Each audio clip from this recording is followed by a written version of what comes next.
توجہ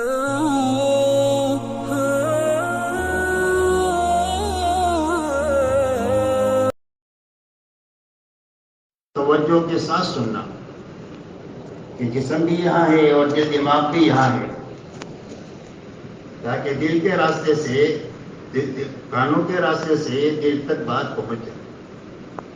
اسی کے ساتھ عمل کی نیت سے سننا، اس لیے کہ اللہ کی طرف سے جو قاعدہ کلیہ ہے، ایک قاعدہ کلیہ یہ ہے وَلَيْسَ لِلْإِنسَانِ إِلَّا مَا سَعَى، فرمایا انسان کو صرف اس کی کوشش کا صلہ ملے گا، جیسی کوشش ہوگی ایسا اس کو صلہ ملے گا۔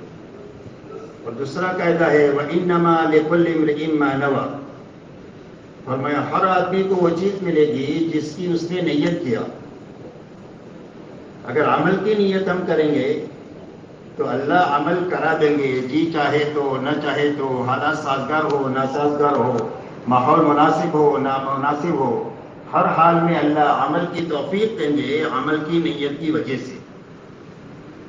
اور اسی کے ساتھ میں عمل کی نیت کرنے کی وجہ سے بات محفوظ ہو جائے گی، ضائع نہیں ہوگی، یاد رہے گی بات، اور عمل کے وقت میں یاد آئے گی کہ اس وقت میں پرانے وقت میں ہم نے یہ بات سنی تھی، اس کام کو ایسے کرنا ہے، وہ بات محفوظ ہو جائے گی۔ اسی کے ساتھ میں اپنے گھرانے سے لے کر پورے عالم تک اور ساری انسانیت تک پہنچانے کی نیت سے بات کو سننا، کہ بات کو اچھی طرح سمجھ کر اچھی طرح کرتے ہوئے پورے عالم میں پہنچائیں گے اور ساری انسانیت تک پہنچائیں گے۔ تو سارے عالم میں اور ساری انسانیت تک پہنچانے کا کیا راستہ ہے؟ ہماری تو چھوٹی سی عمر ہے، دنیا بہت بڑی ہے، دنیا میں 700 کروڑ انسان ہیں، تو اتنے سارے انسانوں تک اور پورے عالم تک بات کے پہنچانے کا کیا راستہ ہے؟ فرمایا اس کے پہنچانے کا راستہ یہ ہے کہ اپنی زندگی میں جہاں تک اور جتنوں تک جا سکتے ہیں وہاں تک جاتے ہوئے جینا اور کرتے ہوئے مرنا، جتنوں تک جا سکتے ہیں اور جہاں تک جا سکتے ہیں وہاں تک موت تک جاتے ہوئے اور کرتے ہوئے اس پر کرتے ہوئے مرنا، یہ سب سے پہلی بنیاد ہے۔ جو کام باقی رہ گیا اس کام تک لوگ بات کو پہنچانے کے لیے اپنی زندگی میں کام کا ایسا اچھا رخ قائم کرنا کہ جس کے نتیجے سے ایک بہترین عملہ تیار ہو ہمارے مرنے سے پہلے۔ وہ عملہ بات کو لے کر دنیا میں جائے گا۔ محنت کا صحیح رخ یہی ہے۔ حضور پاک علیہ السلام کو اللہ نے بہت بڑا کام دے کر کے بھیجا۔ آپ کی محنت کا میدان پورا عالم ہے اور ساری انسانیت ہے اور قیامت تک کا زمانہ ہے، اتنا بڑا کام آپ کو دیا۔ صرف آپ کو 23 سال کا زمانہ کام کے لیے دیا گیا کہ 23 سال میں آپ کو اتنا بڑا کام کرنا ہے۔ تو آپ نے محنت کا کیا رخ اپنایا؟ آپ نے اپنے کام پر قابو پانے کے لیے انتھک محنت کرتے ہوئے 23 سال میں بہترین صحابہ کا عملہ تیار فرمایا، جو عملہ آپ کی زندگی کا آئینہ تھا۔ حضور پاک صلی اللہ علیہ وسلم کی زندگی کو سمجھنا ہے تو صحابہ کی زندگی کو دیکھ کر سمجھ سکتے ہیں، ایسا بہترین عملہ آپ نے تیار فرمایا جو عملہ دنیا میں جا کر اللہ کے دین کا کام کیا اور اللہ کے دین کو پہنچایا۔ حالانکہ آپ تو اپنی عمر مبارک میں پوری دنیا میں نہیں جا سکے، لیکن آپ کی فکر کے نتیجے میں اور آپ کی نیت کے نتیجے میں آپ کی باتیں، آپ کا دین، آپ کا کام پوری دنیا میں صحابہ کے راستے سے، اس کے بعد تابعین کے راستے سے، پھر تبع تابعین کے راستے سے اور اولیاء اللہ کے راستے سے اللہ نے دنیا کے کونے کونے میں پہنچا دیا۔ اور پھر اللہ نے محنت کا وہ رخ عطا فرما دیا جو حضور صلی اللہ علیہ وسلم کے زمانے کے کام کے بہت زیادہ قریب ہے۔ آپ کے زمانے کے کام کی بہت ساری خوبیوں میں ایک بڑی خوبی یہ ہے کہ آپ کے زمانے میں سارے ایمان والے اپنے دین کے بارے میں فکر مند تھے۔ جوان، بوڑھا، مالدار، غریب، مرد، عورت، بچہ، ہر ایک کا ایک ہی فکر تھا کہ ہمارا دین محفوظ رہنا چاہیے، ہمارے دین میں کمال پیدا ہونا چاہیے اور ہمارا دین پوری دنیا کے ہر کچے پکے مکان تک پہنچنا چاہیے۔ اسی فکر کے ساتھ جیے اور اسی فکر کے ساتھ بڑھے، جس کے نتیجے میں اللہ نے بات کو پوری دنیا میں صرف 23 سال نبوت کے اور 30 سال خلافت راشدہ کے اس 53 سال کے عرصے میں دنیا کے کونے کونے میں اللہ نے بات کو پہنچا دیا اور بات کو لے کر کے جانے والے پیدا فرما دیے. بہت بڑا عملہ دنیا میں تیار ہوا جس کے نتیجے میں دنیا میں باطل زیر ہو گیا اور حق بلند ہو گیا. لوگوں کے لیے حق پر جینے کا راستہ مل گیا اور حق پر چلنا آسان ہو گیا اور باطل والوں کے لیے باطل پر جمنا مشکل ہو گیا. اتنا بڑا کام صرف 53 سال کے عرصے میں ہو گیا، آدھی صدی میں. اس لیے محنت کا ایک رخ یہ ہے، کرنا اور کرنے والے آدمی تیار کرنا. کیوں بھائی ان باتوں کی رعایت کے ساتھ بیٹھیں گے انشاءاللہ. اللہ تعالی ہمارے سب کے لیے آسان کرے.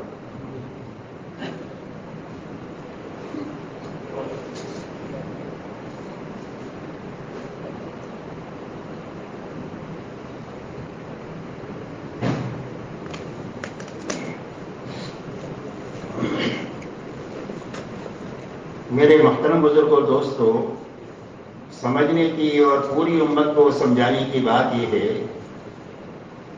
کہ روئے زمین پر بسنے والے ہر ایک مرد اور عورت کی دنیا اور آخرت کے بنانے کے لیے اللہ نے کامل دین اتارا ہے. اور اللہ نے اپنی سنت روئے زمین پر یہ جاری فرمائی ہے کہ جو دینداری کے ساتھ جیے گا اور دینداری پر مرے گا تو اس کی دنیا بھی اللہ اچھے سے اچھی بنا دیں گے اور اللہ اس کی آخرت بھی اچھے سے اچھی بنا دیں گے. یہ بنیادی بات ہے جو سمجھنے کی ہے اور پوری امت کو سمجھانا ہے. اب دنیا کی زندگی کا بننا کیا ہے؟ اور میں دنیا کی زندگی کا بننا یہ نہیں ہے کہ غریب ہے تو مالدار ہو جائے گا دین کی وجہ سے، بلکہ دنیا کی زندگی کا بننا یہ ہے کہ جس حال میں بھی یہ ہوگا اللہ دلوں میں چین، اطمینان اور سکون عطا فرمائیں گے. جھوپڑے میں ہے تو اطمینان سے ہے اور محل میں ہے تو اطمینان سے ہے. اللہ تعالیٰ کو دعاؤں میں قبولیت عطا فرمائیں گے، اس لیے کہ دنیا حالات کا گھر ہے. کبھی اچھے برے حالات انسان پر آتے رہتے ہیں، تو حالات کے حل کے لیے اللہ تعالیٰ اس کو دعا کی طاقت عطا فرما دیں گے کہ دعا کے راستے سے اس کا مسئلہ حل ہو جائے. اللہ تعالیٰ آپس میں محبتیں عطا فرما دیں گے، اس لیے کہ محبتوں سے زندگی آسان ہو جاتی ہے اور جھگڑوں سے زندگی مشکل ہو جاتی ہے. تو اللہ محبتیں عطا فرمائیں گے. اللہ تعالیٰ مقدر کی جتنی روزی لکھی ہے تھوڑی زیادہ حلال اور برکت والی بنا کر کے دیں گے کہ دیکھنے میں نقشہ بھی چھوٹا ہے، انکم بھی چھوٹی ہے، لیکن اس کی کوئی ضرورت اٹکے گی نہیں. اللہ اس کی ساری ضرورتیں اتنے ہی میں پوری کر دیں گے. اس لیے کہ برکت کے معنی یہی ہے کہ برکت کے ساتھ ملنے کے معنی یہ ہے کہ اس کام کی وجہ سے اور اس مال کی وجہ سے اس کی آخرت بھی بن جائے گی اور اس کی دنیا کی ضرورت کوئی اٹکے گی. اور زندگی دینداری کی برکت سے اللہ ایسی صاف ستھری بنائیں گے کہ ہر دیکھنے والا دیکھ کر یہ رش کرے گا کہ یہ زندگی تو مجھے بھی ملنی چاہیے، میرے گھرانے کو ملنی چاہیے، میری برادری کو ملنی چاہیے اور ساری انسانیت کو یہ زندگی ملنی چاہیے. اس لیے کہ زندگی میں تو دنیا کی زندگی کا بننا ہے اور آخرت کی زندگی کا بھی بننا ہے. دوسری بات میرے دوستو یہ ہے کہ آخرت کے بننے کی شکل یہ ہے کہ اللہ تعالیٰ اس کو ساری خواہشات کے پوری کرنے کے لیے اس کو جنت عطا فرمائیں گے اور اپنی رضا نصیب فرمائیں گے. آخرت کی کامیابی جنت کے شکل میں ہوگی. اور جنت کیا ہے؟ فرمایا خواہشات کے پوری کرنے کی جگہ ہے. اللہ نے ہر آدمی میں ضرورت رکھی ہے اور خواہش رکھی ہے. ضرورت محدود ہے اور خواہشات لامحدود ہے. تو ضرورت اللہ کے پورا کرنے کا بھی اللہ نے وعدہ کیا کہ ضرورت ہم تمہاری دنیا میں پورا کریں گے. وما من دابۃ فی الارض الا علی اللہ رزقها. دنیا میں ضرورت ہر ایک کی پوری ہوگی، اللہ پوری کرے گی. اور خواہشات کے پوری کرنے کی جگہ اللہ نے جنت بنائی ہے. دنیا میں کسی کی بھی خواہش پوری نہیں ہو سکتی، اس لیے کہ خواہشات لامحدود ہے اور دنیا محدود ہے. ایک بوتل میں 1 لیٹر پانی آ سکتا ہے تو اس میں 1.5 لیٹر نہیں بھر سکتے.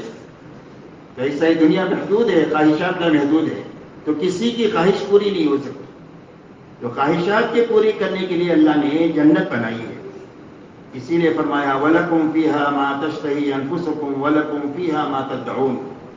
تمہارے لیے جنت میں وہ ہے جو تمہارا جی چاہے.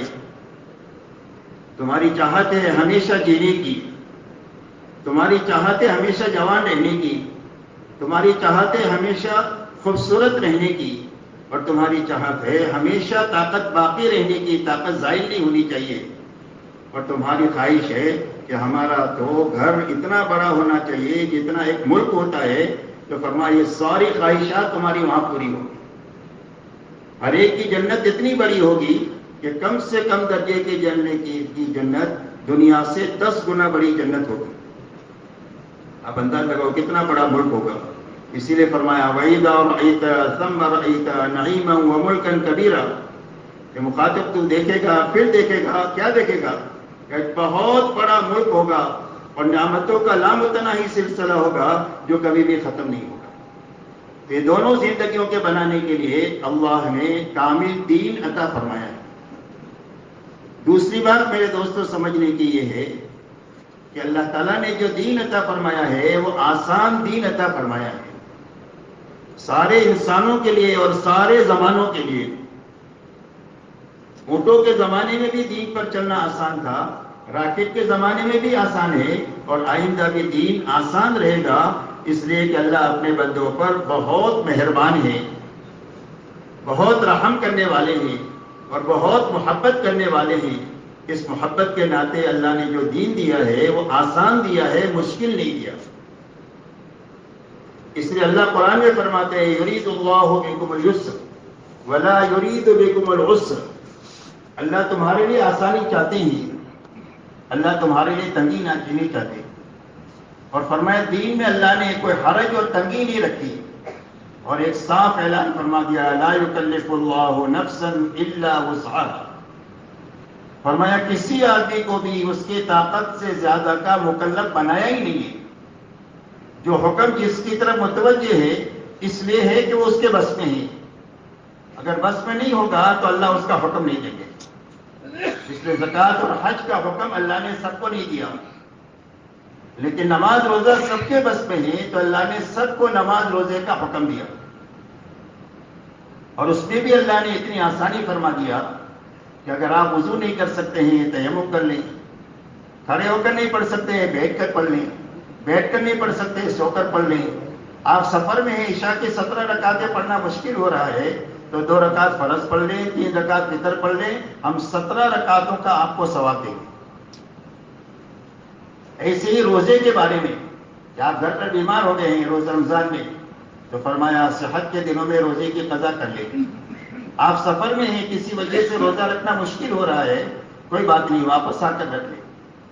اسی لیے حدیث سے بات نہیں آتا ہے کہ ایک آدمی جوانی میں خوب محنت کرتا ہے، مجاہدہ کرتا ہے، ریاضت کرتا ہے، لیکن بوڑھا ہو گیا۔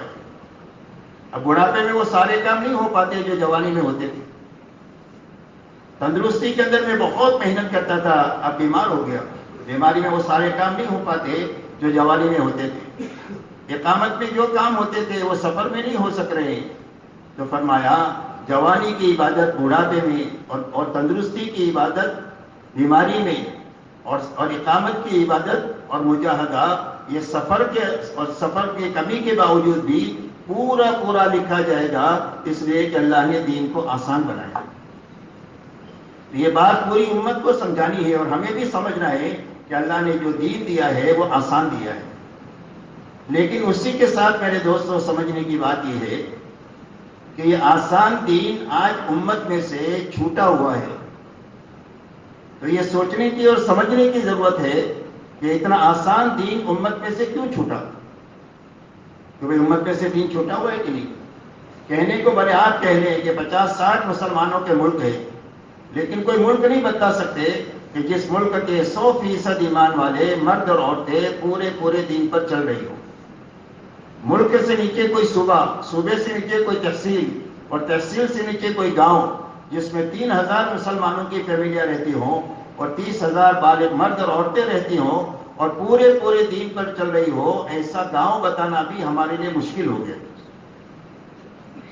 تو یہ سمجھنے کی ضرورت ہے کہ آسان دین مشکل کیوں ہوا، جبکہ دنیا کمانا مشکل ہے، وہ سارے کام آسان ہیں اور سارے کام ہو رہے ہیں، کوئی کام چھوٹا نہیں۔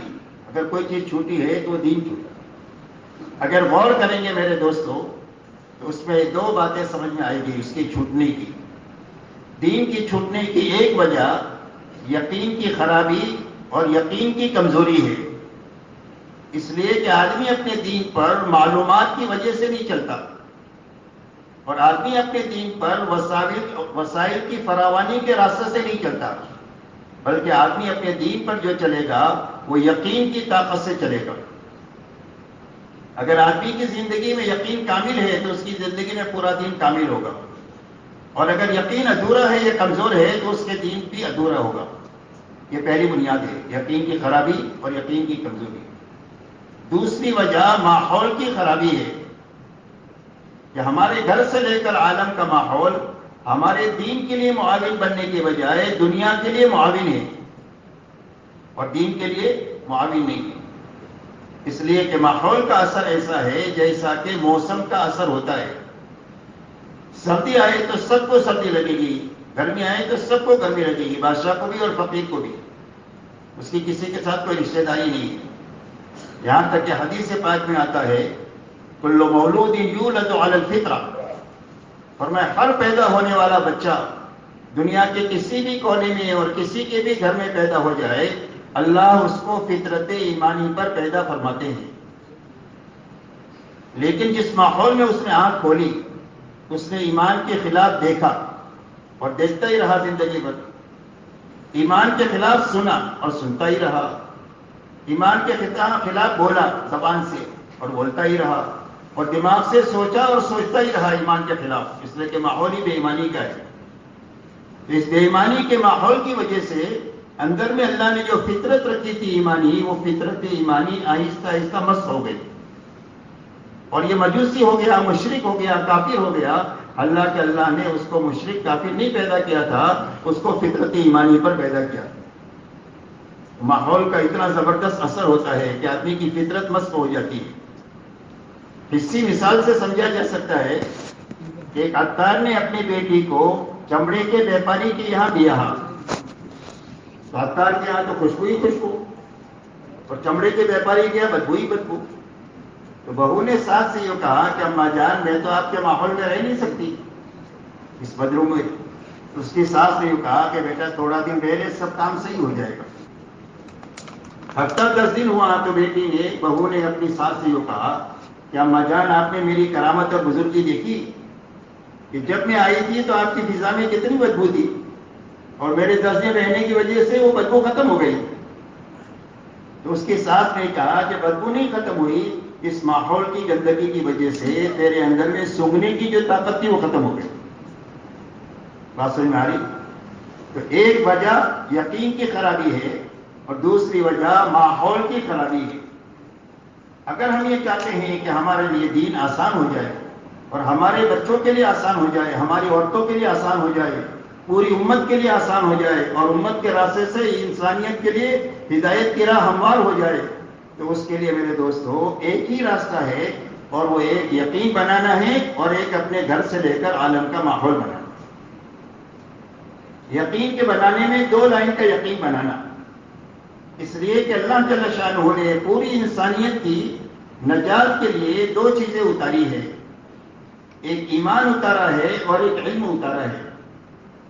اس لیے 2 لائن کا یقین ہر فرد امت کے دل میں آئے، اس لیے کہ یقین کے رہنے کی جگہ انسان کا دل ہے اور زبان اس کے ظاہر کرنے کی جگہ ہے۔ ایک تو یقین آئے اللہ کی ذات اور صفات کا، کہ اللہ اپنی ذات میں بھی بڑے اور اللہ اپنے صفات میں بھی بڑے۔ اللہ کتنے بڑے؟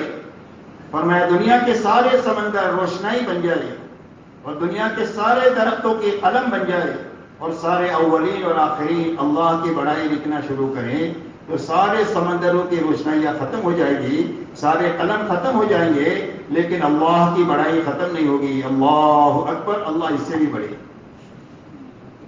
اور اللہ اپنی صفات میں بھی بڑے۔ اللہ بنانے والے بڑے، اس لیے کہ بنانا صرف اللہ ہی کی شان ہے۔ یہ انسانوں کی مصنوعات سے جو ہماری آنکھیں چکا چوندھ ہوئی ہے میرے دوستو، ہماری ناسمجھی کی وجہ سے ہوئی ہے۔ اس لیے کہ انسان کے بس میں ایک ذرہ بھی پیدا کرنا اور بنانا انسان کے بس میں نہیں ہے۔ لکڑی اللہ نے بنائی، انسان نے لکڑی کو جوڑ کر کشتی بنائی، انسان کے بس میں کتنا ہے کہ اللہ کی بنائی ہوئی چیزوں کو اللہ کی دی ہوئی عقل استعمال کر کے اس کو کوئی شکل دے دے. یہ اسٹیل اللہ نے پیدا کیا اور انسان نے جوڑ کر کرسی بنا دیا. لوہا اللہ نے پیدا کیا، اس کو جوڑ کر انسان نے ریلوے لائن بنا دیا. تو بنانا کس کا کام ہے؟ صرف اللہ کا کام ہے. اللہ ہی بہت بڑے بنانے والے ہیں، ان کے بنانے کی انتہا کا ہم تصور نہیں کر سکتے. اللہ پیدا کرنے والے بہت بڑے، کہ 700 کروڑ انسان تو اس وقت میں ہیں. آج تک کتنے پیدا ہوئے، قیامت تک کتنے پیدا ہوں گے، اور 700 کروڑ انسانوں کے بنانے والے اور پیدا کرنے والے صرف تنے تنہا ایک اللہ ہے. اور اللہ نے ایسا بنایا کہ ہر ایک کی شکل دوسرے سے الگ ہے، ہر ایک کا مزاج دوسرے سے الگ ہے، ہر ایک کی آواز دوسرے سے الگ ہے، اور ہر ایک کی طبیعت دوسرے سے الگ ہے. ایسے 700 کروڑ انسان ایک ماہ مہین سے اللہ نے پیدا فرما دیا. تو اللہ پیدا کرنے والے بڑے، اللہ حفاظت کرنے والے بڑے، اللہ پالنے والے بڑے. چیونٹی کو بھی پالے اور ہاتھی کو بھی پالے، اور 700 کروڑ انسانوں کو اللہ اپنی قدرت سے پال رہے ہیں. بھلے انسان کو سمجھ میں نہیں آتا، نقشے سے سمجھ میں آتا، لیکن حقیقت میں اللہ ہی پالنے والے ہیں. تو اللہ پالنے والے بڑے، اللہ انعامات دینے والے بڑے. اللہ کا انعام بڑا اور اللہ پکڑنے والے بڑے. اس لیے کہ اللہ کی رحمت بھی بڑی، اللہ کا مہر بھی بڑا، اللہ کا قہر بھی بڑا. اسی لیے فرمایا ان بطش ربک لشدید، فرمایا تیرے رب کی پکڑ تو بہت سخت ہے. اور جب جب کسی کو پکڑا ہے تو ان کو سب کو نانی یاد آ گئی. آپ دیکھ لو قوم عاد کو، قوم سمود کو، فرعون کو، نمرود کو، شداد کو، حامان کو جب اللہ نے پکڑا ہے تو ان کے سارے نقشے ان کو اللہ کی پکڑ سے بچا نہیں سکے. اس میں میرے دوستو سب سے پہلے اللہ کی ذات اور صفات کا یقین آئی کہ اللہ اپنی ذات میں بھی بڑے اور صفات میں بھی بڑے. دوسرا اللہ کے وعدے اور وعید کا یقین آئی. اللہ تعالیٰ نے جو دین اتارا ہے اس دین پر عمل کرنے میں ایک ایک جز پر اللہ کی طرف سے وعدے ہیں، اور اس کے نہ کرنے پر اللہ کی طرف سے وعدے ہیں. آج امت کا المیہ یہ ہے کہ معلومات بھی ہے، وسائل بھی ہے، لیکن وعدے اور وعید پر یقین نہیں ہے. جیسے حدیث میں فرمایا کہ سچ سے نجات ملے گی اور جھوٹ سے ہلاکت آئے گی. تو سچ پر نجات کا وعدہ ہے اور جھوٹ پر ہلاکت کی وعید ہے. صدقہ دیں گے اور زکات دیں گے تو مال محفوظ بھی ہو جائے گا اور مال بڑھے گا بھی، تو حفاظت کا اور بڑھنے کا وعدہ ہے. اور سود میں ہاتھ ڈالیں گے تو مال مٹ جائے گا، یہ مٹنے کی وعید ہے. یہ دو مثالیں میں نے دیا. پورا قرآن اور حدیث اس سے بھرا ہوا ہے. کہیں وعدہ ہے، کہیں وعید ہے، کہیں وعدہ ہے، کہیں وعید ہے، کہیں وعدہ ہے، کہیں وعید ہے. تو دوسرا یقین ہمارا یہ بنے کہ اللہ نے جس چیز کا وعدہ کیا ہے اور اللہ کے نبی علیہ الصلوۃ والسلام نے جس بات کی خبر دیا ہے وہ یقینی ہے، اس کے خلاف ہو نہیں سکتا ہے. آسمان اپنی جگہ سے ہل سکتا ہے لیکن نبی کی خبر دی ہوئی اور اللہ کی خبر دی ہوئی بات کبھی غلط نہیں ہو سکتی. اور جو وعید اللہ نے اتاری ہے وہ یقینی ہے، اس کے خلاف ہو نہیں سکتی. تو یہ دوسرا یقین وعدے اور وعید کا آئے. یہ سب سے پہلی بات ہے دین کے آسان ہونے کے لیے. دوسری بات میرے دوستو یہ ہے کہ ہمارے گھر سے لے کر عالم میں ماحول بنے. اس لیے کہ گھر کا ماحول بنے گا تو گھر والوں کے لیے دین پر چلنا آسان ہوگا. دین آسان جو ہوتا ہے وہ تعاون کے راستے سے آسان ہوتا ہے کہ گھر میں مرد میں بھی دین ہے، عورت میں بھی دین ہے، بچے میں بھی دین ہے، تو دین آسان ہو جائے گا. جیسے ابراہیم علیہ الصلوۃ والسلام کے لیے مشکل سے مشکل حکم پورا کرنا تعاون کی وجہ سے آسان ہو گیا. اللہ نے حکم دیا ابراہیم علیہ السلام کو کہ اپنے بیوی اور بچے کو موت کے منہ میں وادی غیر ذی زرع میں چھوڑ کر جائیے. کیوں بھائی حکم آسان ہے کہ مشکل ہے؟ یہ مشکل حکم آسان کیسے ہوا؟ حضرت حاجرہ کے تعاون کی وجہ سے ہوا. کہ حضرت حاجرہ علیہ الصلوۃ والسلام نے کہا کہ آپ جائیے، اللہ کا حکم ہے تو اللہ ہم کو آباد کریں گے، اللہ ہم کو اجاڑیں گے نہیں. اس لیے کہ اللہ کے احکامات انسانوں کی آبادی کے لیے ہوتے ہیں، اجاڑنے کے لیے نہیں ہوتے. ابراہیم علیہ السلام کو حکم ہوا کہ اپنے بیٹے اسماعیل کی قربانی دے. دیکھو بیٹے کو اپنے ہاتھ سے ذبح کرنا آسان ہے کہ مشکل ہے؟ تو یہ مشکل کام آسان ہو گیا حضرت اسماعیل کے تعاون کی وجہ سے. کہ حضرت اسماعیل نے یہ کہا یا ابت افعل ما تؤمر ستجدنی ان شاء اللہ من الصابرین، ابا جان جو حکم اللہ آپ کو دے رہے ہیں آپ اس کو کر گزریے، آپ مجھے صبر کرنے والا پائیں گے۔ اتنا بڑا حکم آسان ہو گیا۔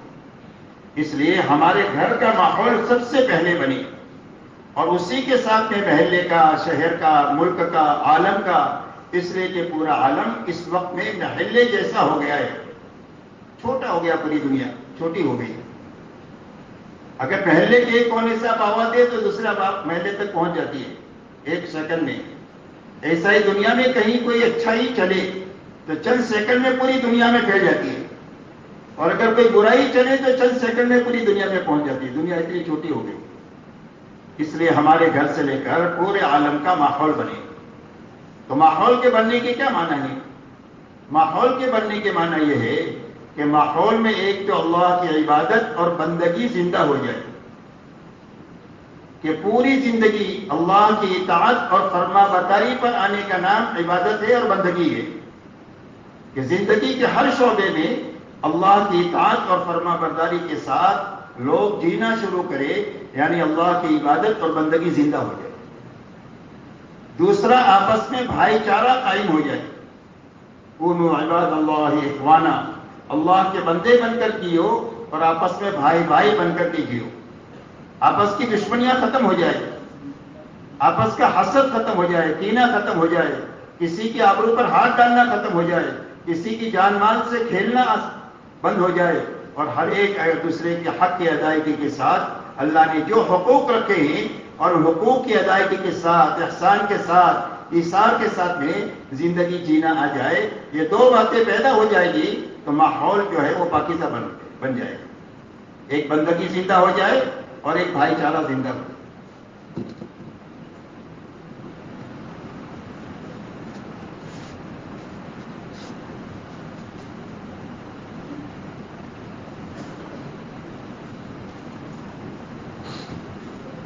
اگر میرے دوستو یہ دونوں چیزیں زندہ ہو گئی تو صرف دین آسانی نہیں ہوگا، بلکہ دین پر چلنے میں وہ لذت محسوس ہوگی جو دنیا میں اچھے اچھے کھانوں میں نہیں ہے، بنگلوں میں رہنے میں نہیں ہے، اور ایئر کنڈیشن گاڑیوں میں پھرنے میں نہیں ہے۔ وہ لذت اللہ نے دین کے اندر میں رکھی ہے۔ اسی لیے اللہ والے فرماتے ہیں اہل اللیل فی لیلتہم الذ من اہل اللہو فی لہوہم، فرمایا اللہ والوں کو رات کے جاگنے میں اور اللہ کے سامنے کھڑا ہونے میں اور اللہ کے سامنے گھنٹوں آہوزاری کرنے میں وہ لذت محسوس ہوتی ہے جو کھیل کود والوں کو اپنے کھیل کود میں وہ لذت نہیں محسوس ہوتی۔ اللہ نے اتنی لذت دین میں اور دین کے اعمال میں رکھی ہے، تو دین آسان بھی ہو جائے گا، لذیذ بھی ہو جائے گا۔ اب یہ دین آسان ہو جائے اور پورے ماحول میں یہ دین زندہ ہو جائے، اس کے لیے اللہ نے حضور پاک علیہ الصلوۃ والسلام کو ایک تو کامل شریعت اور کامل دین لے کر کے بھیجا، دوسرا ان اعمال نبوت کے ساتھ بھیجا کہ جن اعمال نبوت میں مشغولی کی وجہ سے بیک وقت میں فرد بنے گا اور بیک وقت میں ماحول بنے گا۔ آج کے اعمال کی یہ خاصیت ہے کہ دونوں چیزیں ایک ساتھ ہوگی، فرد بھی بنے گا، ماحول بھی بنے گا۔ جیسے تجارت میں دونوں کام ایک ساتھ ہوتے ہیں، تاجر خود نفع اٹھاتا ہے، گاہکوں کو نفع پہنچاتا ہے، دونوں کام ایک ساتھ ہوتے ہیں۔ تو ایسا ہی آپ کی محنت کے جو اعمال ہے، ان اعمال میں لگنے کی برکت سے بیک وقت میں فرد یقین کے اعتبار سے بنے گا اور بیک وقت میں اس کے گھر سے لے کر عالم کا ماحول بنے گا۔ ان اعمال نبوت میں سب سے پہلا عمل دعوت الی اللہ ہے، اس لیے کہ نبیوں کی بعثت ایسے زمانے میں ہوتی ہے جب لوگوں میں دین کی طلب ختم ہو چکی ہوتی ہے، اللہ کو نہیں جانتے، نبی کو نہیں جانتے، آخرت کو نہیں جانتے، ایسے وقت میں نبی کی بعثت ہوتی ہے۔ اس لیے ایسے لوگوں میں کام کرنے کا ایک ہی راستہ ہو سکتا ہے، اور وہ راستہ ہے ان بے طلبوں میں بے غرض بن کر جانا اور اپنا لگا کر کے جانا، اور سب سے پہلے ان میں طلب پیدا کرنا۔ تو ان میں طلب پیدا کرنے کا راستہ کیا ہے؟ فرمایا ان میں طلب پیدا کرنے کا راستہ یہ ہے کہ سب سے پہلے ان کو اللہ کا تعارف کرایا جائے کہ اللہ تمہارے ہمارے خالق ہے، بنانے والے ہیں۔ اللہ کا اتنا بڑا احسان ہے کہ ہم نہیں تھے اور اللہ نے ہم کو بنایا ہے، اور اللہ نے اتنے سارے احسانات ہمارے پر کیے ہیں کہ ہم گننا چاہے تو گن نہیں سکتے، اس لیے کہ جس کسی کے پاس جو کوئی نعمت ہے وہ صرف اور صرف اللہ کی دی ہوئی ہے.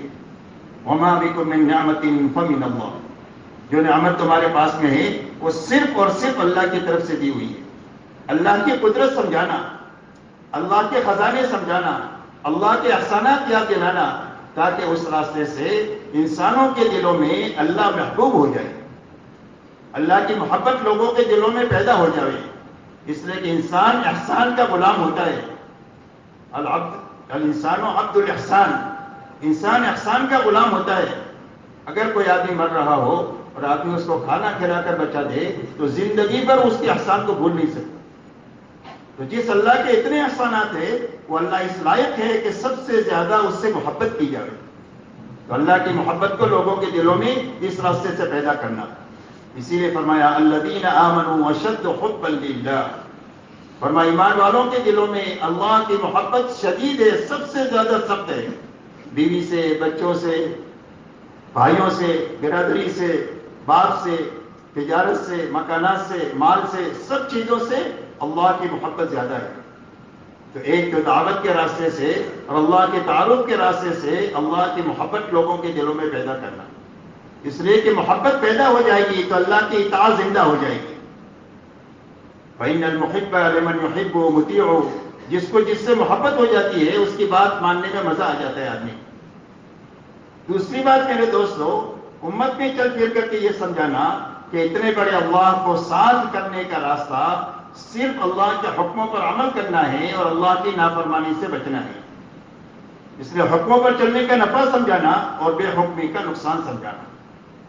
تیسری بات یہ سمجھانا کہ جب اللہ کے حکموں پر عمل کر لیں گے اور اللہ کی نافرمانی سے بچ جائیں گے تو اللہ ہماری آخرت بنا دیں گے جو اصل ہماری زندگی ہے. یہ تو ہم سفر پر ہے، چند روز ہے، اور آخرت کے مقابلے میں چند سیکنڈ بھی اس کی حیثیت نہیں بیٹھتی. آخرت کی زندگی کے مقابلے میں اتنی چھوٹی زندگی ہے، اور آخرت کی زندگی اتنی بڑی ہے، وہاں کی راحتیں بھی بڑی اور وہاں کی تکلیفیں بھی بڑی. اتنا اس کو آخرت سمجھایا جائے کہ اللہ کے حکموں پر اللہ کو سامنے رکھ کر اور آخرت کے کو سامنے رکھ کر اللہ کے حکموں پر چلے. یہ سب سے پہلی بنیاد کے ساتھ نبیوں کی بعثت ہوتی ہے. اب طلب پیدا ہو گئی تو دوسرا عمل تعلیم کا ہے. یا طلب پیدا ہو گئی ہے تو ان کو تعلیم کے حلقوں میں لاؤ، اور تعلیم کے حلقوں میں لا کر ان کو فضائل سناؤ، جنت کی نعمتیں سناؤ، جہنم کے عذابات سناؤ، قبر کا عذاب سناؤ، قیامت کے دن کا حساب کتاب سناؤ، اور ان کو اعمال پر چلنے کا نفع سمجھاؤ، بے عملی کا نقصان سمجھاؤ، تاکہ ہر فرد امت کا یقین یہ بنے کہ میری زندگی کے بننے کا راستہ صرف اللہ کے حکموں پر عمل کرنا ہے اور اللہ کی نافرمانی سے بچنا ہے. یقین کے درجے میں آئے. ابھی تو معلومات کے درجے میں ہے لیکن یقین کے درجے میں آئے. تیسرا عمل میرے دوستو ذکر اور عبادت ہے کہ جو سنا گیا ہے، جو پڑھا گیا ہے، جو سکھایا گیا ہے وہ عملی طور پر زندہ ہو جائے.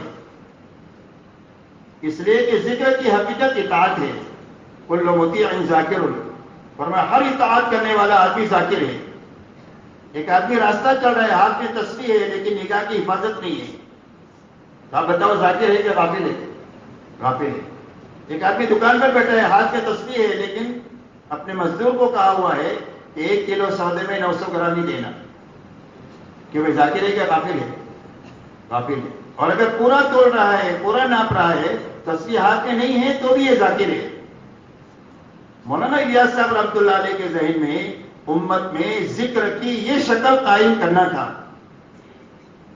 کہ یہ تسبیحات کے ذریعے سے، تلاوت کے ذریعے سے اور دعاؤں کے ذریعے سے ہر آدمی کی زندگی میں ذکر کی یہ حقیقت پیدا ہو جائے کہ جس وقت میں جس لائن کا حکم اللہ نے دیا ہے وہ اس کی زندگی میں وہ حکم زندہ ہو جائے. یہ ذکر کی اصل حقیقت ہے.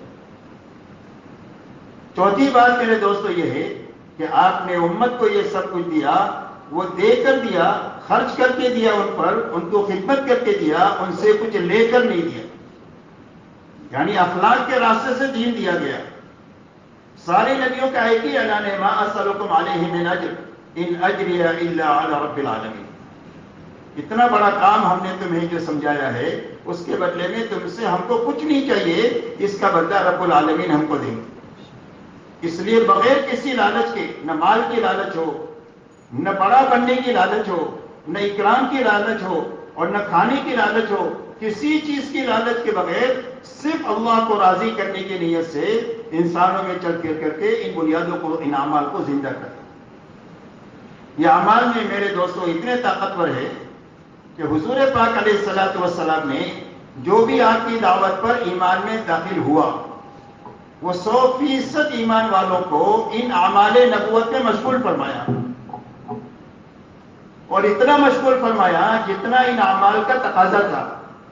یہ سمجھنے کی بات ہے دوستوں، ساری باتیں اللہ ہم سب کو سمجھا دے گا، ساری باتیں سمجھنے کی ہمارے سب کی، کہ ان اعمال نبوت میں آپ نے 100% صحابہ کو اتنا لگایا جتنا ان اعمال میں لگنے کا تقاضا تھا۔ ہم اپنے گھر کاروبار میں اتنا لگتے ہیں جتنا گھر کاروبار کا تقاضا ہوتا ہے، تو آپ دیکھو سارے تقاضے پورے ہو رہے ہیں، اس لیے کہ اتنا لگتے ہیں جتنا لگنے کا تقاضا ہے۔ تو حضور صلی اللہ علیہ وسلم نے پوری امت کے سارے افراد کو ان اعمال نبوت میں اتنا لگایا جتنا ان اعمال میں لگنے کا تقاضا تھا، اور ان اعمال میں لگنے لگانے کے لیے آپ نے محنت کے 2 رخ امت کے اندر میں چلائے، ایک رخ ہجرت کا، ایک رخ نصرت کا، ایک رخ نقل و حرکت کا، اور ایک رخ مقامی محنت کا، کہ ایک تو اللہ کے راستے میں اپنی جان اور مال کو لے کر کے پھرے، تو کیسے پھرے؟ فرمایا دعوت دیتے ہوئے پھرے، اپنے دین کو سیکھتے سکھاتے ہوئے پھرے، اپنے دین پر عمل کرتے ہوئے پھرے، اور اپنی جان مال سے اللہ کی مخلوق کو راحت پہنچاتے ہوئے پھرے۔ فرمایا ان اعمال نبوت کے ساتھ پھرے، اور جب پھر کر واپس آ جائے، اس لیے کہ پورا سال، پوری زندگی آدمی نہیں پھر سکتا، اللہ نے ایسا نظام بنایا ہے، بہت سارے حقوق آپ کے ذمے ہیں، وہ حقوق ضائع ہو جائیں گے، آپ پھریں گے واپس آئیں گے، پھر جائیں گے پھر واپس آئیں گے، ایسا ہی محنت کا رخ ہے۔ صحابہ کے زمانے میں بھی ایسا ہی تھا، صحابہ کام کے تقاضوں پر جاتے تھے، کام سے واپس آتے تھے، مسجد کے اعمال میں لگتے تھے، جب تقاضا آتا تھا پھر جاتے تھے۔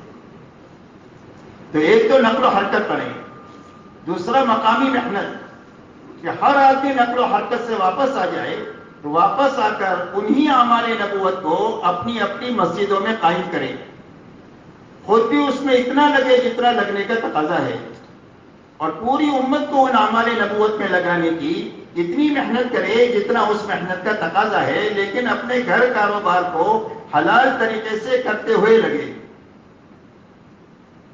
اس لیے کہ اللہ تعالیٰ نے ہدایت کا مرکز مسجد کو بنایا ہے۔ ان اول بیت وضع للناس للذی ببکۃ مبارکا وہدی للعالمین، فرمایا سب سے پہلا گھر مکے میں بنایا گیا، اس کی شان کیا ہے؟ فرمایا وہ برکت والا بھی ہے اور وہ ہدایت والا بھی ہے، ہدایت اللہ کے گھر پر اترتی ہے، اور بیت اللہ کے راستے سے دنیا کی ساری مساجدوں کی طرف جاتی ہے، ساری مساجد کا رخ بیت اللہ کی طرف ہے، اور مساجد کے راستے سے مساجد میں آنے والوں کو ملتا ہے، اور آ کر کے جانے والوں کو اپنے گھروں میں ان اعمال نبوت کو اپنے گھروں میں لے جانے کی برکت سے گھروں میں ان کے راستے سے ہدایت پہنچتی ہے۔ یہ ترتیب ہے میرے دوستو، ہدایت کے ہر گھر تک، ہر گھر تک پہنچانے کی۔ اسی لیے ان اعمال میں لگتے ہوئے اپنے آپ کو لگانا اور امت کو بھی لگانا، یہ محنت کا یہ دوسرا رخ ہے، یہ دونوں رخ۔ مولانا الیاس صاحب رحمۃ اللہ علیہ فرماتے تھے کہ ایک آدمی نقل و حرکت میں بھی نہیں ہے اور ایک آدمی مقامی محنت میں بھی نہیں ہے، تو ایک ایسا مسلمان ہے۔ مسلمان کی زندگی میں تو ان 2 چیزوں میں سے کوئی ایک چیز کسی بھی وقت میں ہونی چاہیے، یا تو نقل و حرکت میں ہے اپنے گھر بار کو چھوڑ کر، اور واپس آ گیا تو اپنے گھر کاروبار کے ساتھ میں مقامی محنت میں ہے، تیسرا کوئی کام نہیں ہے، نہ کسی جگہ بیٹھنا کام ہے، نہ گپ شپ کرنا کام ہے، کوئی کام نہیں، صرف یہ 2 کاموں سے کوئی کام ہے۔ تیسرا کام اپنے گھریلو کاروباری تقاضوں کو حلال طریقے سے پورا کر کے اپنی ضرورت کو حاصل کرنا ہے، اپنی ضرورت کو سنت اور شریعت کے مطابق پوری کرنا ہے، اپنے متعلقین کے حقوق ادا کرنا ہے، اور ان کی ضرورتوں کو بھی سنت طریقے سے پورا کرنا اور حاصل کرنے کی محنت کرنا، یہی مسلمان کا کام ہے، اس کے علاوہ کوئی کام نہیں۔ جب محنت کا یہ رخ حضور صلی اللہ علیہ وسلم کے زمانے میں قائم ہوا تو میرے محترم دوستو، صرف 23 سال کے عرصے میں 650 سال کا جو بگاڑ تھا دنیا میں، کہ جہالت آخری درجے کی اور گمراہی آخری درجے کی، اس لیے کہ عیسیٰ علیہ السلام سے لے کر حضور صلی اللہ علیہ وسلم تک کوئی بھی نبی اس سرزمین پر نہیں آئے تو جہالت آخری درجے کی، گمراہی آخری درجے کی. اور اتنی بڑی جہالت اور اتنی بڑی گمراہی صرف 23 سال میں اس محنت کے راستے سے اللہ نے ختم کروا دی. اور دو بڑی بڑی چیزیں وجود میں آ گئی. ایک تو مجمع تیار ہو گیا جس کو دنیا کے سامنے پیش کیا جا سکتا ہے، اس لیے کہ دنیا کے سامنے جب اسلام کی دعوت ہوگی تو وہ آپ سے اور ہم سے یہ پوچھیں گے کہ جس دعوت کو آپ جس اسلام کے دے رہے ہیں اس اسلام پر چلنے والے لوگ کہیں ہیں جہاں جا کر کے ہم سمجھ سکے، تو مجمع کی تلاش کریں گے. دوسرا کہیں گے کہ کوئی ماحول ہے تمہارے پاس میں کہ جس ماحول میں رہ کے جا کر ہم دین کو سیکھ سکے اور سمجھ سکے. یہ دو چیز کا مطالبہ کرے گی انسانیت. نہ ہماری تقریر سے مطمئن ہوگی اور نہ ہماری تحریر سے مطمئن ہوگی. عالم کو اسلام کی طرف آنے کے لیے دو ہی راستے ہیں کہ ایک مجمع بننا چاہیے اور ایک ماحول بننا چاہیے. تو حضور صلی اللہ علیہ وسلم کی محنت کے نتیجے میں مجمع بھی یقین کے اعتبار سے بن گیا. ایسا یقین کہ جن کے یقین کو اللہ نے معیاری قرار دیا ہے اور حکم دیا ہے کہ ایسے ایمان لاؤ جیسا کہ یہ صحابہ ایمان لائے ہیں. ان کا ایمان معیاری ایمان. تو ایک تو مجمع تیار ہے، ان کی دعوت ہے اسلم و تسلمو، کا اسلام لاؤ سلامتی ملے گی. کیا کون سا اسلام؟ کہ ہمارے جیسے ہو جاؤ. صحابہ کی دعوت کیا ہے کہ ہمارے جیسے ہو جاؤ. تو ایک تو مجمع تیار ہو گیا. دوسرا ماحول پورے حجاز کا اور خصوصیت کے ساتھ مدینہ منورہ کا ماحول ایسا پاکیزہ بن گیا کہ جس ماحول میں 100% ایمان والوں کے دلوں میں اللہ رسول کی محبت سب سے زیادہ تھی. تلاش کرنے سے کوئی آدمی آپ کو بے نمازی نہیں ملے گا کہ مسلمان اور بے نمازی ہو، اس کا تصور نہیں ہو سکتا. ہر آدمی اپنے دین سے باخبر تھا، جاہل نہیں تھا، اور ہر آدمی اپنے دین پر عمل کرنے والا تھا. اور 100% ایمان والے دوسروں کے حقوق کے ادا کرنے والے تھے، بلکہ اپنی ضرورتوں کو اٹکا کر دوسروں کی ضرورت کو پوری کرنے والے تھے. آپ اندازہ لگائے کہ ایک بکری کی سری 7 گھروں میں گھوم پھر کر پہلے گھر پر واپس آتی ہے، ان کے فاقے کا بھی پتہ دیتی ہے اور ان کے ایثار کا بھی پتہ دیتی ہے. کہ ان کے ذہنوں میں ایک ہی تھا کہ میں بھلے بھوکا رہ جاؤں، میرا بھائی بھوکا نہیں رہنا چاہیے. ہر ایک کا ایک ہی جذبہ ہے. تو 100% ایسی پاکیزہ معاشرت مدینہ منورہ کی بنی. پورے مدینہ میں آپ کو کوئی دنیا کا طالب نہیں ملے گا، سارے آخرت کے اللہ کی رضا کے طالب ملیں گے. 100% ایمان والے اپنے آپ کو دین کا ذمہ دار سمجھتے تھے کہ جس طرح میں باپ ہوں، بچوں کا ذمہ دار ہوں، شوہر و بیوی کا ذمہ دار ہوں، تاجر و تجارت کی ذمہ داری ہے، ایسا ہی مسلمان ہوں، اسلام کی ذمہ داری بھی مجھ پر ہے. دنیا کی ذمہ داریوں کو پورا کرنے کے لیے جتنے مال کی، جتنی جان کی اور جتنے وقت کی، جتنی صلاحیت کی ضرورت ہوتی ہے اتنی میں لگاتا ہوں. اسلام کی ضرورت ذمہ داری کو پورا کرنے کے لیے بھی میں اپنی جان، مال، وقت، صلاحیت اتنا لگاؤں گا جتنا دین کو ضرورت ہے. یہ ماحول تھا مدینہ منورہ کا کہ اس ماحول میں کوئی بے ایمان آ جائے تو 3 دن سے زیادہ بے ایمانی پر باقی نہیں رہ سکتا. چوتھے دن اسلام میں داخل ہو جائے گا اپنی مرضی سے، بغیر کسی زبردستی کے. اور کوئی جماعت دین سیکھنے کے لیے مدینہ میں آتی تھی تو 2 ہفتے میں دین کی سمجھ حاصل کر کے واپس چلی جاتی. اس لیے کہ جو بات سکھائی جا رہی ہے وہ عملی طور پر ماحول میں موجود ہے، تو سمجھنے میں کوئی دشواری ہی نہیں ہے. جو خشوع خضوع سمجھایا تو ساری مسجد خشوع خضوع سے ہے. پردہ سمجھایا تو ساری عورتیں پردے کے ساتھ ہے. امانت داری سمجھائی تو امیر المومنین سے لے کر سارے امانت دار ہیں. امیر المومنین بھی امانت دار ہے، رات کو کام کر رہے ہیں، کوئی آیا اپنے نجی کام کے لیے تو بیت المال کا دیا جلا رہے تھے، اس کو بجھا دیا. یہ ہم نے ضروری کام، اپنی ضرورت کے کاموں کے لیے نہیں ہے، یہ مسلمانوں کے لیے ہے. تو اس لیے سارے امانت دار تھے. تو امانت داری بتاؤ تو فوراً موجود ہے، جو سکھاؤ وہ عمل میں ہے. تو 2 ہفتے میں دین کی سمجھ حاصل کر کے واپس چلے جاتے. اس لیے میرے دوستوں اتنا بڑا کام ہوا. آج بھی ہماری ضرورت یہی ہے، آج بھی ہماری ضرورت یہی ہے کہ ایک تو ایک مجمع بننا چاہیے اور ایک ماحول بننا چاہیے کہ جس کے راستے سے ہمارے لیے، ہماری نسلوں کے لیے اور پوری امت کے لیے اور انسانیت کے لیے دین پر چلنا آسان ہو جائے، بلکہ انسانوں کے لیے دین پر چلنا لذیذ ہو جائے. اس کے لیے اللہ نے ایک بڑا کام حضور صلی اللہ علیہ وسلم کے کام کے بہت قریب کام عطا فرمایا. مولانا الیاس صاحب رحمۃ اللہ علیہ فرماتے تھے کہ میں اس کام کو کار نبوت یقین کرتا ہوں.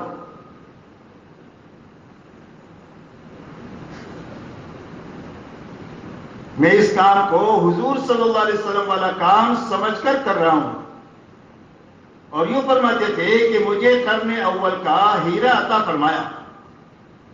اللہ نے مجھے حضور صلی اللہ علیہ وسلم کے زمانے کا ہیرا عطا فرمایا.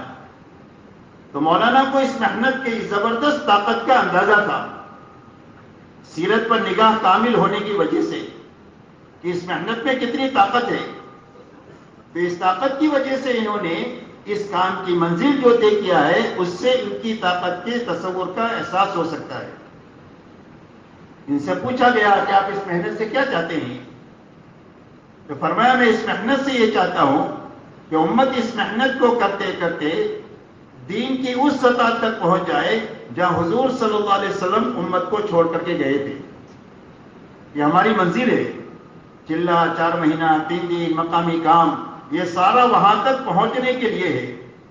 اس لیے ہر کام کرنے والے کے سامنے اپنی منزل ہونی چاہیے کہ مجھے اس محنت کے ذریعے سے جانا کہاں تک ہے. اس لیے کہ منزل سامنے نہیں ہوگی تو لمبا سفر ہے، 1 دن کا نہیں ہے، چلے 4 مہینے کا نہیں ہے، موت تک کرنے کا کام ہے. تو حالات سے گھبرا کر یا تو بیٹھ جائے گا یا راستہ بدل دے گا. جس کے سامنے منزل نہیں ہوتی ہے وہ یا تو حالات سے گھبرا کر کام سے بیٹھ جاتا ہے یا اپنا راستہ بدل دیتا ہے. اور جس کے سامنے منزل ہوتی ہے وہ اپنی جان پر کھیل کر کے وہاں پہنچتا ہے. ایک آدمی ادے پور کا کسی جگہ سفر کر کے گیا، اب اس کو واپس ہونا ہے، تو اس کو معلوم ہے کہ میری منزل تو ادے پور ہے. تو یہ جس راستے سے بھی پہنچ سکے گا، کوئی ایسی پریشانی ہو گئی، ٹرین بند ہو گئی تو بس تلاش کرے گا، بس بند ہو گئی تو ٹیکسی تلاش کرے گا. بہرحال راستے میں کتنی بھی صعوبتیں آئے تو اس صعوبتوں کو برداشت کر کے وہ اپنی منزل پر پہنچ جائے گا. اس لیے کہ اس کو معلوم ہے کہ جب میں اپنی منزل پر پہنچ جاؤں گا تو ساری تکلیفوں کو بھول جاؤں گا. ادے پور میں میرا گھر ہے، میری بیوی ہے، میرے بچے ہیں، میرا ایئر کنڈیشن کمرہ ہے، کہیں جانے آنے کے لیے میری گاڑی ہے، یہ ساری تکلیفیں میں بھول جاؤں گا جب منزل پر پہنچ جاؤں گا. تو جس کے سامنے منزل ہوتی ہے وہ حالات سے گھبرائے بغیر اپنی منزل تک پہنچنے کے لیے جان پر کھیل کر کے کام کو کرتا ہی رہتا ہے. اس لیے میرے دوستوں پورا مجمع اپنی منزل اس کو بنائیں گے. کیوں بھائی کس کو بنائیں گے؟ صحابہ کو اپنی منزل بنائیں گے. صحابہ کو منزل بنانے کے معنی یہ نہیں ہے کہ ہم صحابی بن جائیں گے. صحابہ کو منزل بنانے کے معنی یہ ہے کہ صحابہ میں جو باتیں تھی اللہ ہمارے اندر میں زندہ کرے، اس کے لیے اچھا کام بھی کریں گے اور کام میں آگے بھی بڑھتے رہیں گے اور اللہ سے مانگتے بھی رہیں گے تاکہ اللہ ہم کو وہاں تک پہنچائے. اب صحابہ میں کیا بنیادیں تھی بھائی؟ 100% صحابہ میں 2 بنیادیں تھی. ایک تو پورا دین اپنی حقیقت کے ساتھ 100% صحابہ میں پایا جاتا تھا، ایک بنیاد یہ تھی. دوسری بنیاد صحابہ میں یہ تھی کہ 100% صحابہ نے اپنی جان اور مال کو اللہ کے دین کے مقابلے میں اور اللہ کے دین کی محنت کے مقابلے میں بے قیمت بنایا تھا. کہ اللہ کے دین کا یا دین کی محنت کا تقاضا ہے تو ایک جان بھی لگا سکتے ہیں اور اپنے گھرانے کو لگانا پڑے تو پورے گھرانے کو لگا سکتے ہیں، برادری کو لگانا پڑے تو پوری برادری کو لگا سکتے ہیں. اس لیے کہ اللہ بڑھے، اللہ کا دین بڑھا، اللہ کے دین کی سربلندی کا کام بڑھا. یہ 100% صحابہ میں یہ بات تھی. واقعات آپ حیات صحابہ میں پڑھی. دوسری بات میرے دوستو، اپنے مال کو اللہ کے دین کے مقابلے میں اور اللہ کے دین کی محنت کے مقابلے میں بے قیمت بنایا تھا کہ ہمارے مال کی کوئی قیمت نہیں، گن گن کر نہیں لگائیں گے بلکہ جتنا تقاضا ہوگا اتنا لگائیں گے. 1 لگانے کا تقاضا ہے 1 لگائیں گے، 1000 لگانے کا تقاضا ہے 1000 لگائیں گے. کسی علاقے کا تقاضا ہے وہاں تک جانے کے لیے تو وہاں تک جانے کے لیے اپنا 1000 کا تقاضا ہے تو 1000 لگائیں گے. کسی علاقے کا تقاضا ہے اس میں 10,000 لگانے کا تقاضا ہے تو 10,000 لگائیں گے. کسی ملک میں جانے کے لیے 1,00,000 2 لاکھ کا تقاضا ہے تو 1,00,000 2 لاکھ لگائیں گے. 100% صحابہ اپنے مال کو اتنا لگاتے تھے جتنا دین کا اور دین کی محنت کا تقاضا ہوتا تھا، جس کی وجہ سے اللہ تعالیٰ نے ایک چھوٹی اور کمزور جماعت کے ہاتھوں اتنا بڑا کام لیا. صحابہ کی جماعت چھوٹی جماعت ہے، چند لاکھ مشکل سے ہوں گے اور ان کی کمزوری وسائل کی اتنی کمی کہ پوری سب کی سب بھوک کی وجہ سے گر جا رہی ہے. 10-10 آدمی ایک سواری پر باری باری سوار ہوتے ہیں، پیر پھٹ گئے، یہاں تک کہ چیتڑے باندھ کر چل رہے ہیں. کپڑوں کی اتنی کمی کہ ایک دوسرے کی اوٹ میں بیٹھتے ہیں تاکہ سطر نہ کھل جائے. اس اسباب اور وسائل کی کمی کے ساتھ اور اتنی تعداد کی کمی کے ساتھ اللہ نے ایسی چھوٹی اور کمزور جماعت کے ہاتھوں پوری دنیا کے سوئے ہوئے نصیب کو جگہ دیا. میرے اللہ کے یہاں کام لینے کی یہ دو بنیادیں ہیں. جس زمانے میں ایک معتدل مجمع میں یہ بنیادیں زندہ ہوگی، اللہ اس مجمع سے وہ کام لیں گے جو کام اللہ نے صحابہ سے لیا ہے. اس لیے کہ صحابہ کو صحابہ اللہ ہی نے بنایا ہے اور کام اللہ ہی نے لیا ہے.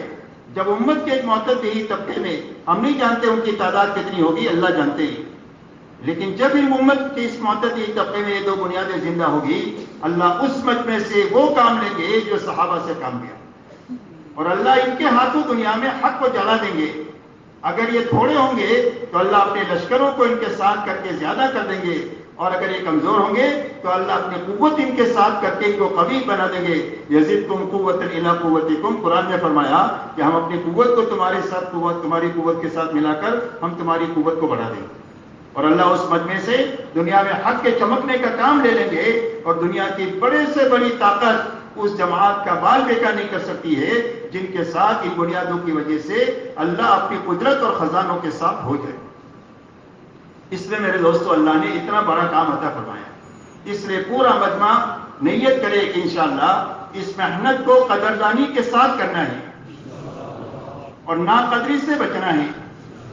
اس لیے کہ اللہ کے ہاں نعمت کے باقی رہنے کا اور نعمت کے بڑھاتے رہنے کا واحد سبب شکر گزاری ہے، اور کسی بھی نعمت کے ظاہر ہونے کا سب سے بڑا سبب ناشکری ہے.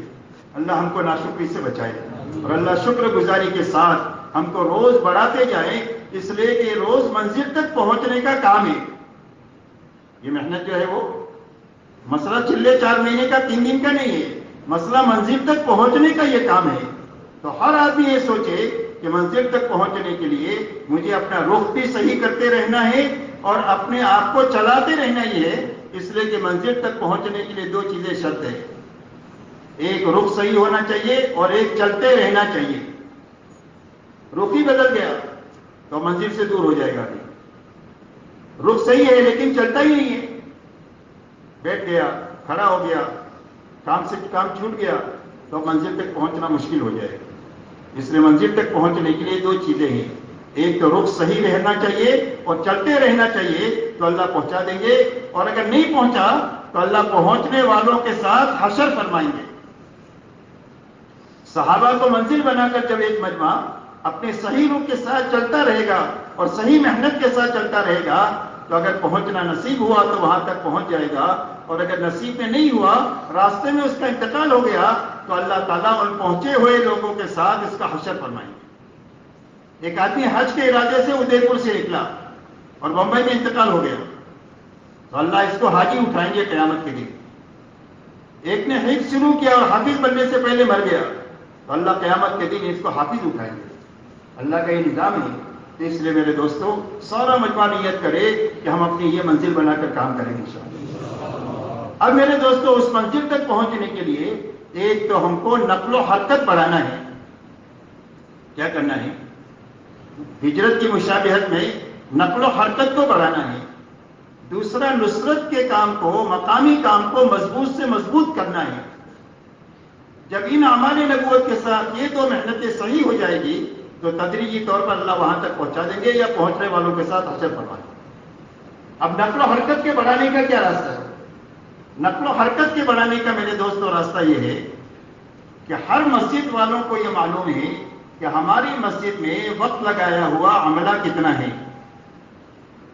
ہر مسجد والوں کو، شہر کے مرکز کو نہیں معلوم ہے، ملک کے مرکز کو نہیں معلوم ہے. ان کو ملک کا مرکز بھی وصول کر سکتا اور ان کو شہر کا مرکز بھی وصول کر سکتا ہے. یہ جو عملہ وقت لگایا ہوا ہماری مسجد کے اطراف میں ہے ان کو مسجد وار جماعت ہی وصول کر سکتی ہے. تو ہر مسجد وار جماعت یہ سوچے کہ ہماری مسجد کے اطراف میں وقت لگایا ہوا عملہ کتنا ہے. آپ متحرک غیر متحرک کر کے 2 قسم مت کرو. جس نے 1 مرتبہ 3 دن بھی لگایا ہے وہ ہمارا آدمی ہے. محنت کا میدان تو پوری امت ہے، لیکن کام جو سوچیں گے اپنے عملے کو سامنے رکھ کر کے سوچیں گے. اس لیے کہ استعداد اگر سامنے نہیں ہوگی تو جتنا ہم کریں گے اتنے پر قناعت آ جائے گی کہ بہت ہو رہا ہے، جتنا ہوگا اس پر قناعت آ جائے گی، اور قناعت آ گئی تو قناعت کے آنے کی وجہ سے آدمی کی ترقی رک جائے گی، اور جب ترقی رک جائے گی تو ایک جگہ ٹھہرے گا نہیں، نیچے آنا شروع ہوگا۔ کیا ہوگا؟ نیچے آنا شروع ہوگا۔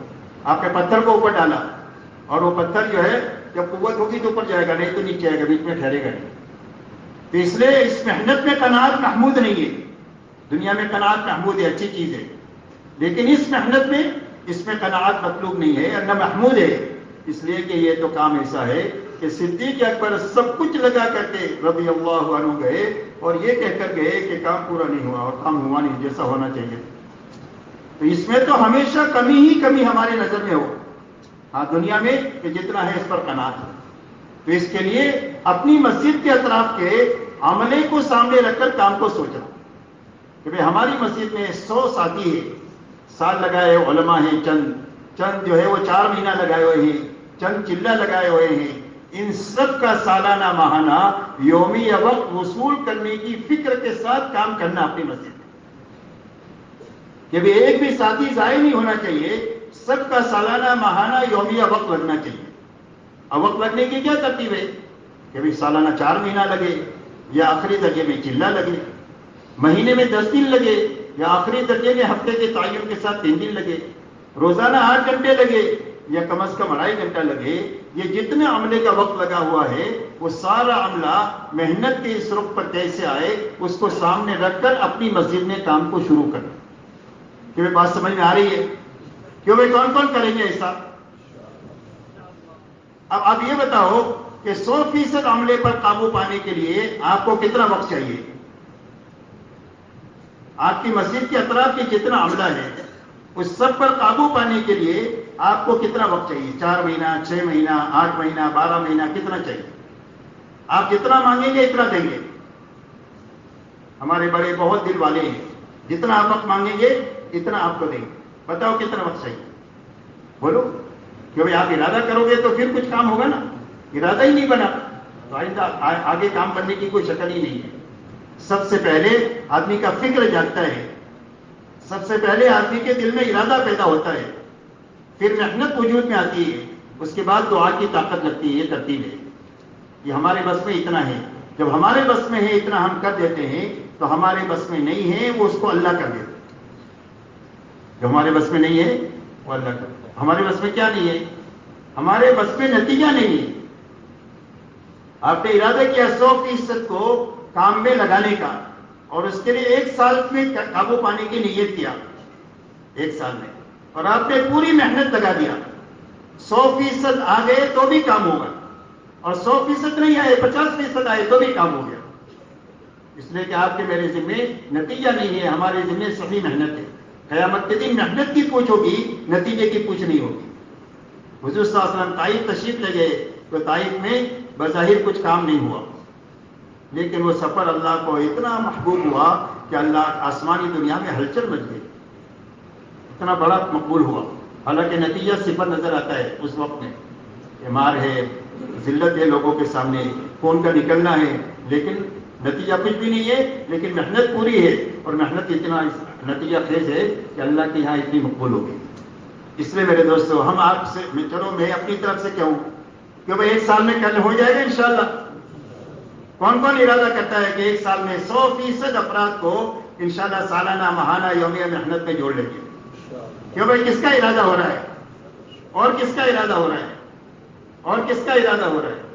اللہ تعالیٰ بہت قبول فرمائے سارے مجمع کو، اور اللہ تعالیٰ ہماری نیت کے اعتبار سے اللہ ہمارے ساتھ معاملہ فرمائے، اور نفس اور شیطان کے اور برے ماحول کے چکر سے اللہ ہم کو نکالے۔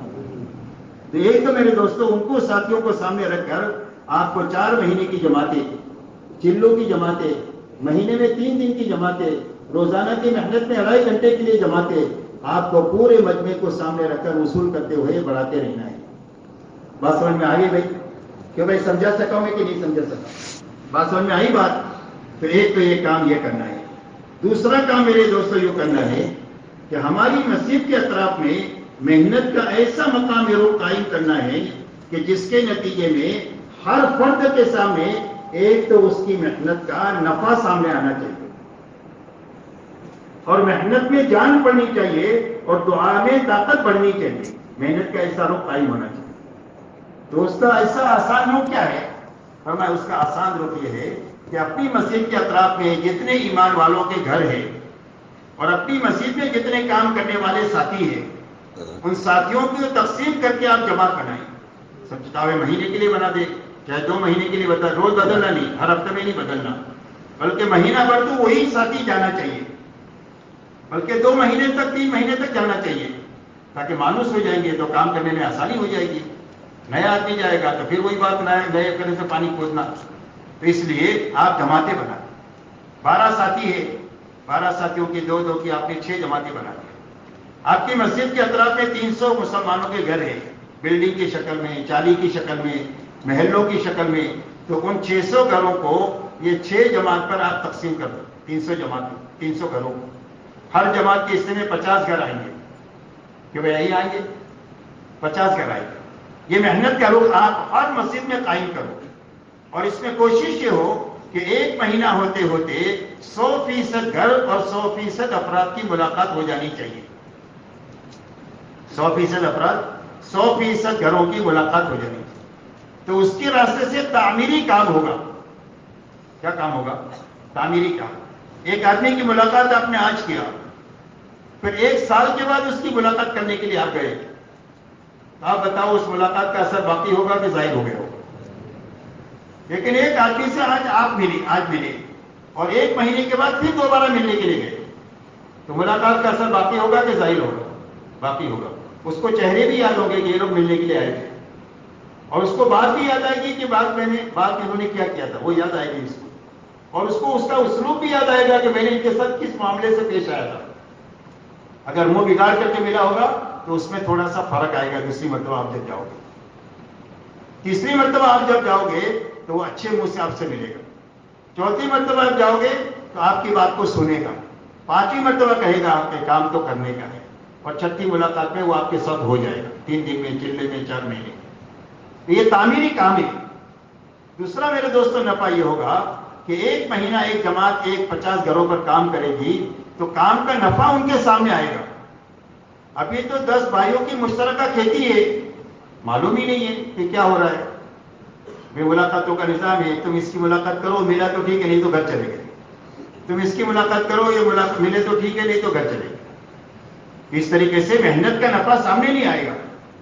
لیکن ایک جماعت 50 گھروں میں 1 مہینے تک کام کرے گی تو ان کے کام کا نفع ان کے سامنے آئے گا کہ 50 گھروں پر محنت کیا، 1 مہینہ محنت کیا، 10 آدمی نمازی بن گئے، نماز میں آنے لگے، 5 آدمی تعلیم میں بیٹھنے لگے، 3 آدمیوں نے ہمارے ساتھ 3 دن لگایا، 2 آدمیوں نے غلط زندگیوں سے توبہ کیا۔ یہ کام کا نفع ہے۔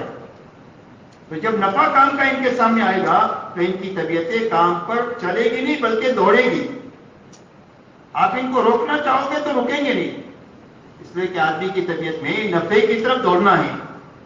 کاروبار میں نفع ہوتا ہے تو آدمی رات بھر جاگتا ہے، دوپہر کا کھانا شام کے ساتھ کھانا کھاتا ہے، نفع ہوتا ہے، اور نفع نہ ہو تو طبیعت بیٹھ جاتی ہے۔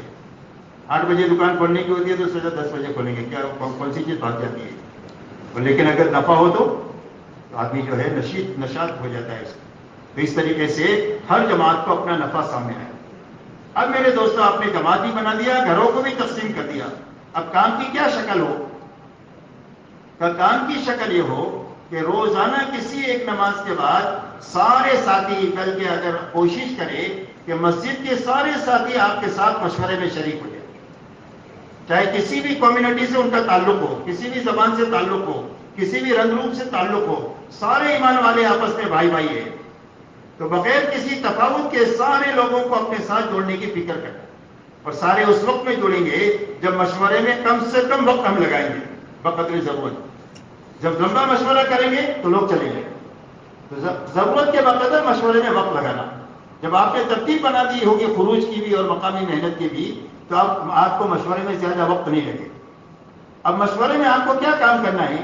مشورے میں ہماری اس محنت میں کچھ تو وقتی تقاضے ہیں اور کچھ دائمی تقاضے ہیں۔ تو جو بھی تقاضے ہیں دائمی تقاضا تو ہم نے تقسیم کر لیا کہ ہر گھر ہر فرد کی ملاقات کے لیے ساتھی طے کر لیے، یہ دائمی تقاضا ہے۔ وقتی تقاضے ہمارے یہ ہے کہ بھئی ہمارے محلے میں کوئی بیمار ہے، چاہے تبلیغ میں لگا ہو نہ لگا ہو، کام کو اچھا سمجھتا ہو نہ سمجھتا ہو، ہر بیمار کی عیادت کرنا۔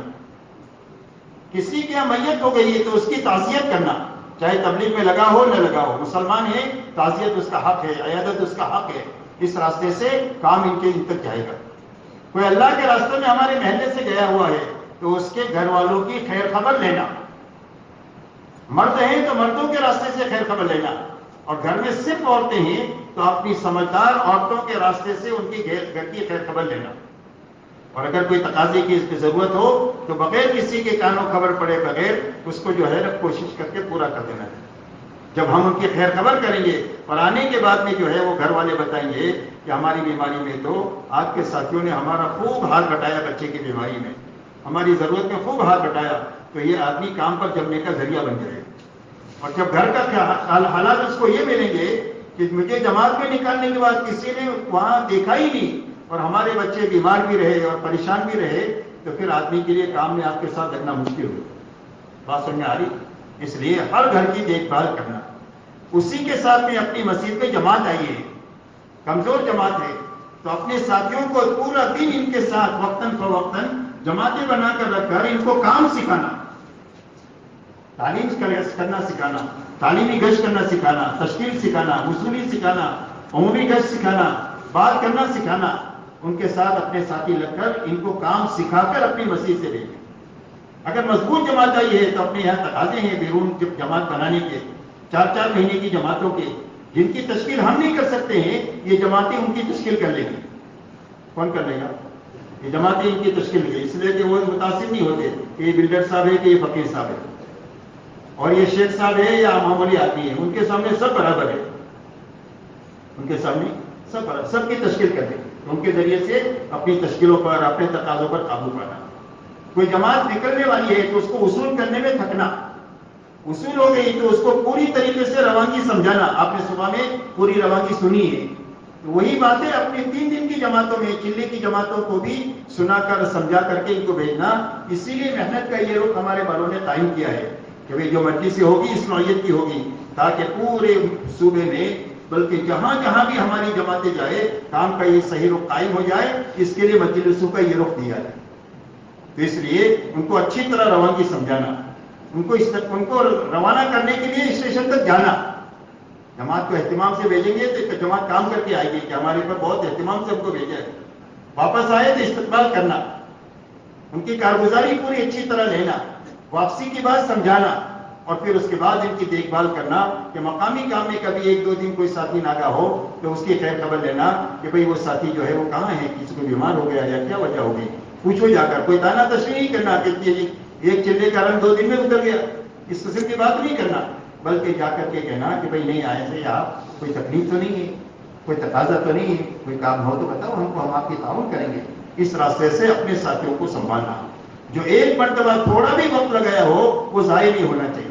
حضور صلی اللہ علیہ وسلم کے زمانے میں کام کا یہی رخ تھا، جس کے نتیجے میں 23 سال میں کام پورا ہو گیا، 23 سال میں پورا ہو گیا، اس لیے کہ آنا ہی آنا ہے، جانا نہیں ہے۔ آپ کے زمانے میں آنا ہی آنا ہے، جانا نہیں ہے، اس کے نتیجے میں 23 سال میں کام پورا ہو گیا۔ اور ہمارے یہاں تو آنے سے زیادہ جانا لگا ہوا ہے، آنے سے زیادہ جانا لگا ہوا ہے۔ اس لیے یہ لیکیج کو بند کرنا ہے، اللہ بند کر دے، آمین کہو۔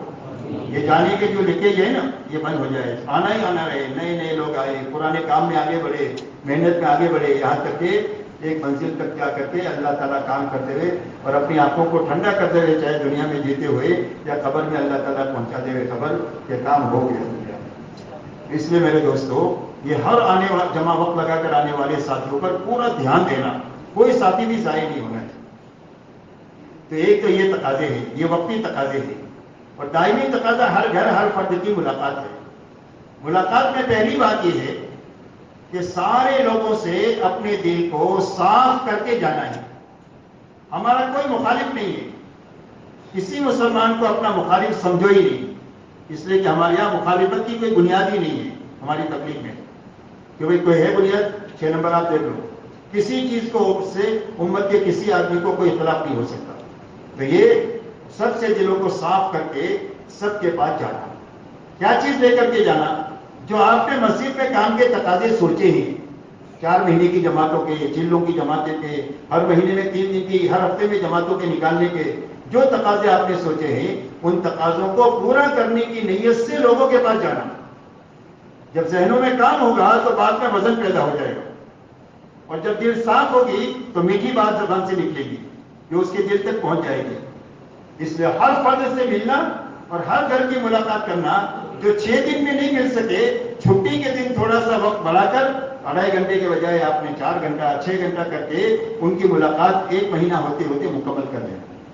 اب آپ وہاں جا کر ایمان کی، آخرت میں، دین کی کامیابی، بے دینی میں ناکامی کی بات کر کے پھر ان کو 4 مہینے کی تشکیل کرو. جا کے سیدھی تشکیل ہمارا کام نہیں ہے. آپ نے لوہے کو گرم ہی نہیں کیا اور آپ نے ٹپنا شروع کیا کہ بھائی اس کا کوئی شیپ بنے گا، گلابی بنے گی، تلوار بنے گی. پہلے اس کو گرم کرنا، تو گرم کرنے کے بعد شیپ بنتا ہے. تو گرم کرنے کے لیے ایمان کی، آخرت کی، دین میں کامیابی کی بات کر کے پھر 4 مہینے کی بات کرنا. تو اس کو 4 مہینے تھوڑے لگیں گے کہ اتنے بڑے کام کے لیے صرف 4 مہینے، یہ تو جان لگانی چاہیے اس کے لیے. تو 4 مہینے تھوڑے لگیں گے اور 4 مہینے کی تشکیل کریں. تیار ہو گیا تو اچھی بات ہے، لیکن زبردستی نہ کریں. پھر آگے کا تقاضا رکھے. آپ کی مسجد میں تو ہر مہینے میں چلے کی جماعت نکلنے کا آپ نے سوچا ہے، تو چلے کی بات رکھے کہ بھائی اپنے یہاں سے ہر مہینے میں جماعتیں نکلنے والی ہے. آپ کون سے مہینے میں آپ کے لیے سہولت ہے اس میں آپ چلہ لگا دیں. چلے کے لیے نہیں تیار ہوا تو آپ 3 دن کی تشکیل کریں کہ بھائی ہر ہفتے میں اپنی 3 دن کی جماعت نکلتی ہے. کون سے ہفتے میں آپ کے لیے 3 دن نکلنا آسان ہے؟ جب آپ اتنی بڑی بات کر کے 4 مہینہ چلے کی تشکیل کریں گے اور اخیر میں 3 دن کی تشکیل کریں گے تو 3 دن کے لیے وہ تیار ہو جائے گا انشاءاللہ. اور اگر تیار نہیں بھی ہوا تو منہ میلا نہیں کرنا، منہ میلا کر کے نہیں آنا. دروازہ کھلا رکھ کر کے آنا، ہنستے بولتے ہوئے واپس آنا. پھر دوسری مرتبہ جب جائیں پھر آپ جا کر کام کریں. انشاءاللہ 2-4 مہینہ میں ہوتے ہوتے کام ہو جائے گا. تو اس طرح تعمیری کام ہونے کی یہ شکل ہے. تو ایک تو اگر 3 دن کے لیے بھی تیار نہیں ہوا تو مسجد کے کسی نے کسی عمل کو سمجھا کر، سارے اعمال کو سمجھا کر کسی نے کسی عمل کے لیے تیار کرنا. یہ مسجد میں مشورہ بھی ہوتا ہے، تعلیم بھی ہوتی ہے، 2.5 گھنٹے کی محنت بھی ہوتی ہے، گشتیں بھی ہوتی ہے، 3 دن کی جماعتیں بھی نکلتی ہے. اگر سارے کام آپ کر سکتے ہیں تو بہت اچھا. اپنے گھر کاروبار کے ساتھ کرنا ہے، کوئی چھوڑ کر جانا بھی نہیں ہے. اس کے ساتھ ہم بھی کر رہے ہیں، آپ بھی کر سکتے ہیں. اگر تیار ہو جائے تو اچھی بات ہے، کوئی ترتیب سمجھا دو. اگر نہیں تیار ہو تو کسی ایک عمل کے لیے تیار کرو کہ بھائی آپ تعلیم میں بیٹھ جاؤ، نماز کے لیے آؤ جاؤ، یا آپ مشورے میں بیٹھ جاؤ. کسی ایک عمل میں بھی اگر جڑ جائے گا تو اللہ تعالیٰ اس کی برکت سے آگے کے عمل کی اس کو توفیق دے گی. یہ راستہ ہے آگے بڑھانے کا. ایک عمل میں آیا، پھر 2 عمل میں، پھر 3 عمل میں، پھر 3 دن میں، پھر چلے میں، پھر 4 مہینے میں، پھر ملکوں میں. اس طریقے سے آدمی جو ہے وہ عالمی کام کا حصہ بن جائے گا.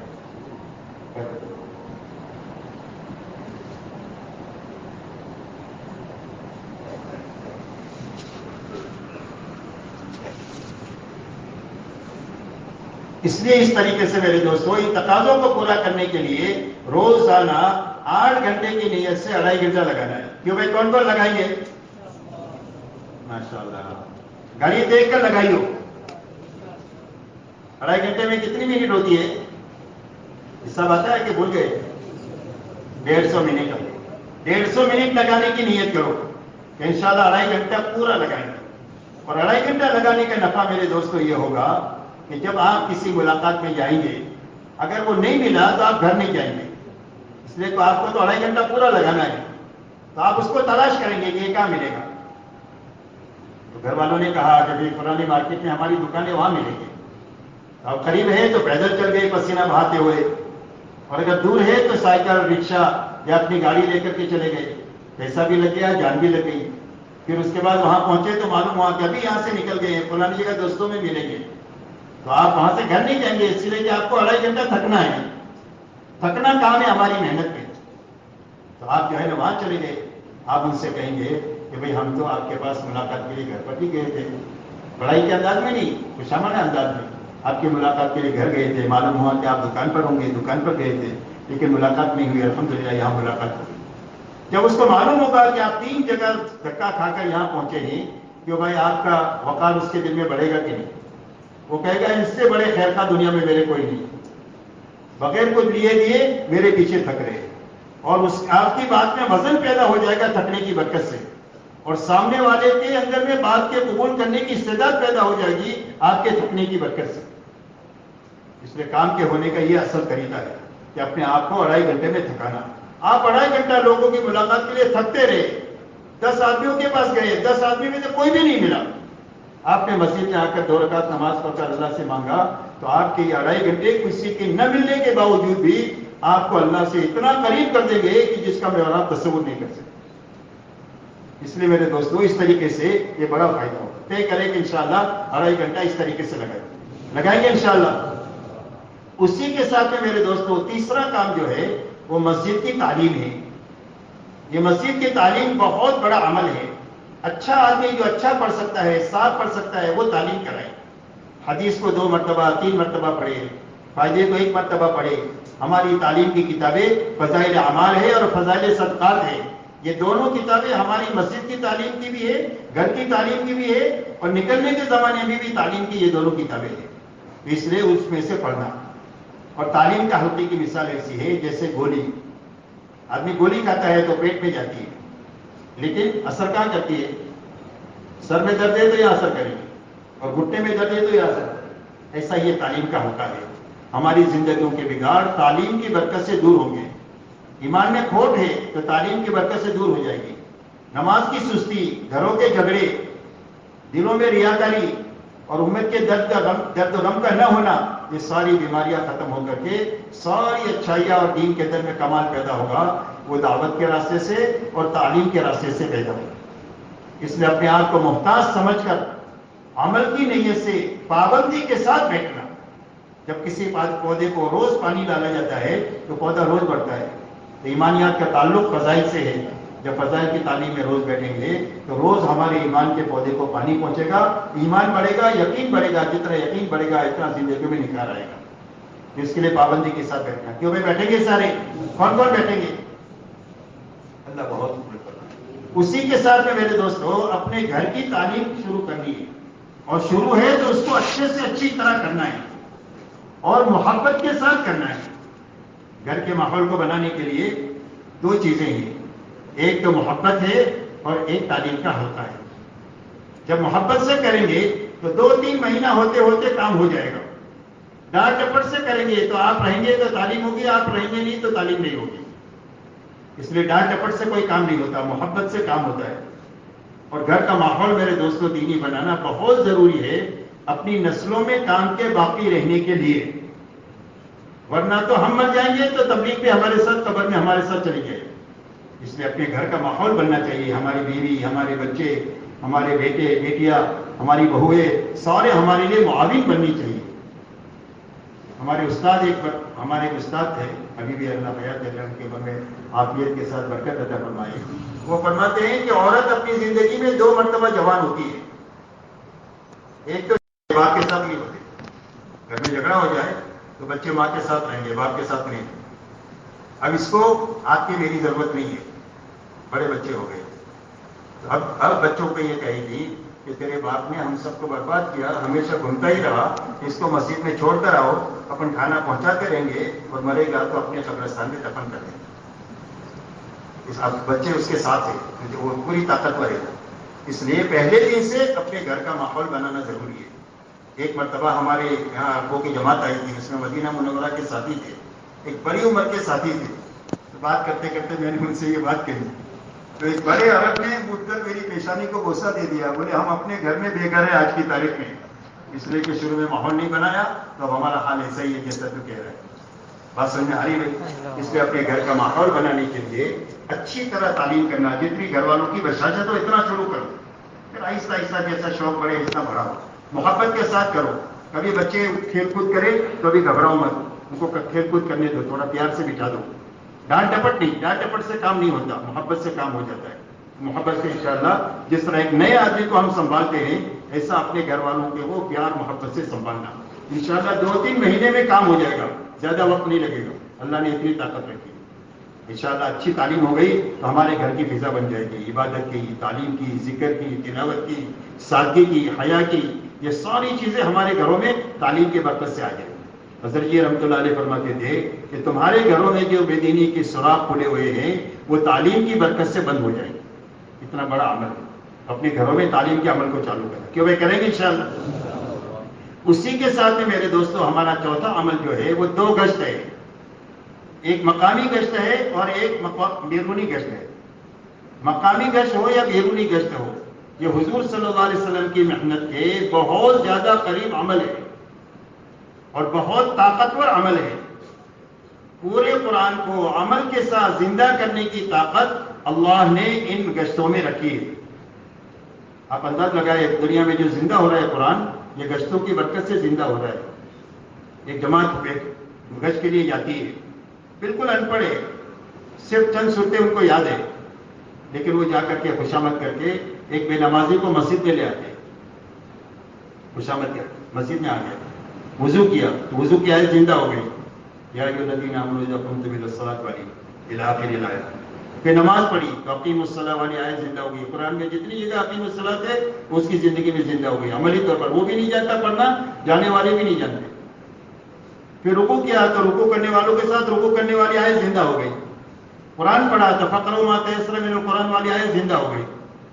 اس طرح کئی آیتیں زندہ ہو جائے گی گشت کے ذریعے سے. اب اس کے بعد بیان میں بیٹھا، بیان میں بیٹھ کر آپ نے تشکیل کیا 3 دن کی، 3 دن میں چلا گیا. تعلیم کے حلقے میں بیٹھ کر اس نے زکوٰۃ کے فضائل سنی. مالدار تھا، زکوٰۃ نہیں دیتا تھا، وہ زکوٰۃ دینے لگ گیا تو زکوٰۃ کی جتنی آیتیں اس کی زندگی میں زندہ ہو گئی. بعض لوگوں نے 18 سال کی زکوٰتیں دیے یہ تعلیم کی برکت سے. تو اس لیے زکوٰۃ کی لائن کی آیتیں ساری زندہ ہو گئی.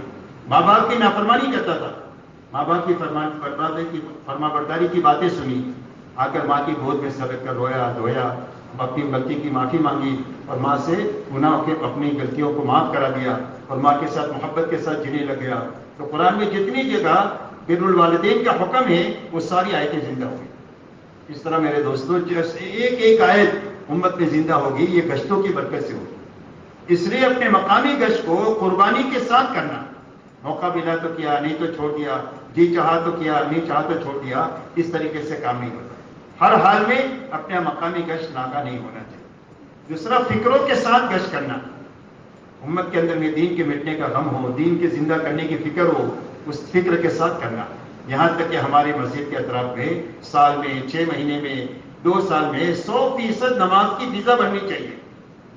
100% نماز کی فضا بننی چاہیے کہ مسلمان مرد مسجد میں آ کے نماز پڑھے، عورتیں اپنے گھروں کی مسجد میں نماز پڑھے. یہ نماز زندہ ہونی چاہیے. یہ ہمارے گشتوں کے ذریعے سے عبادت زندہ کرنے کے لیے دعوت کی محنت ہے. اسی کے ساتھ میں میرے دوستوں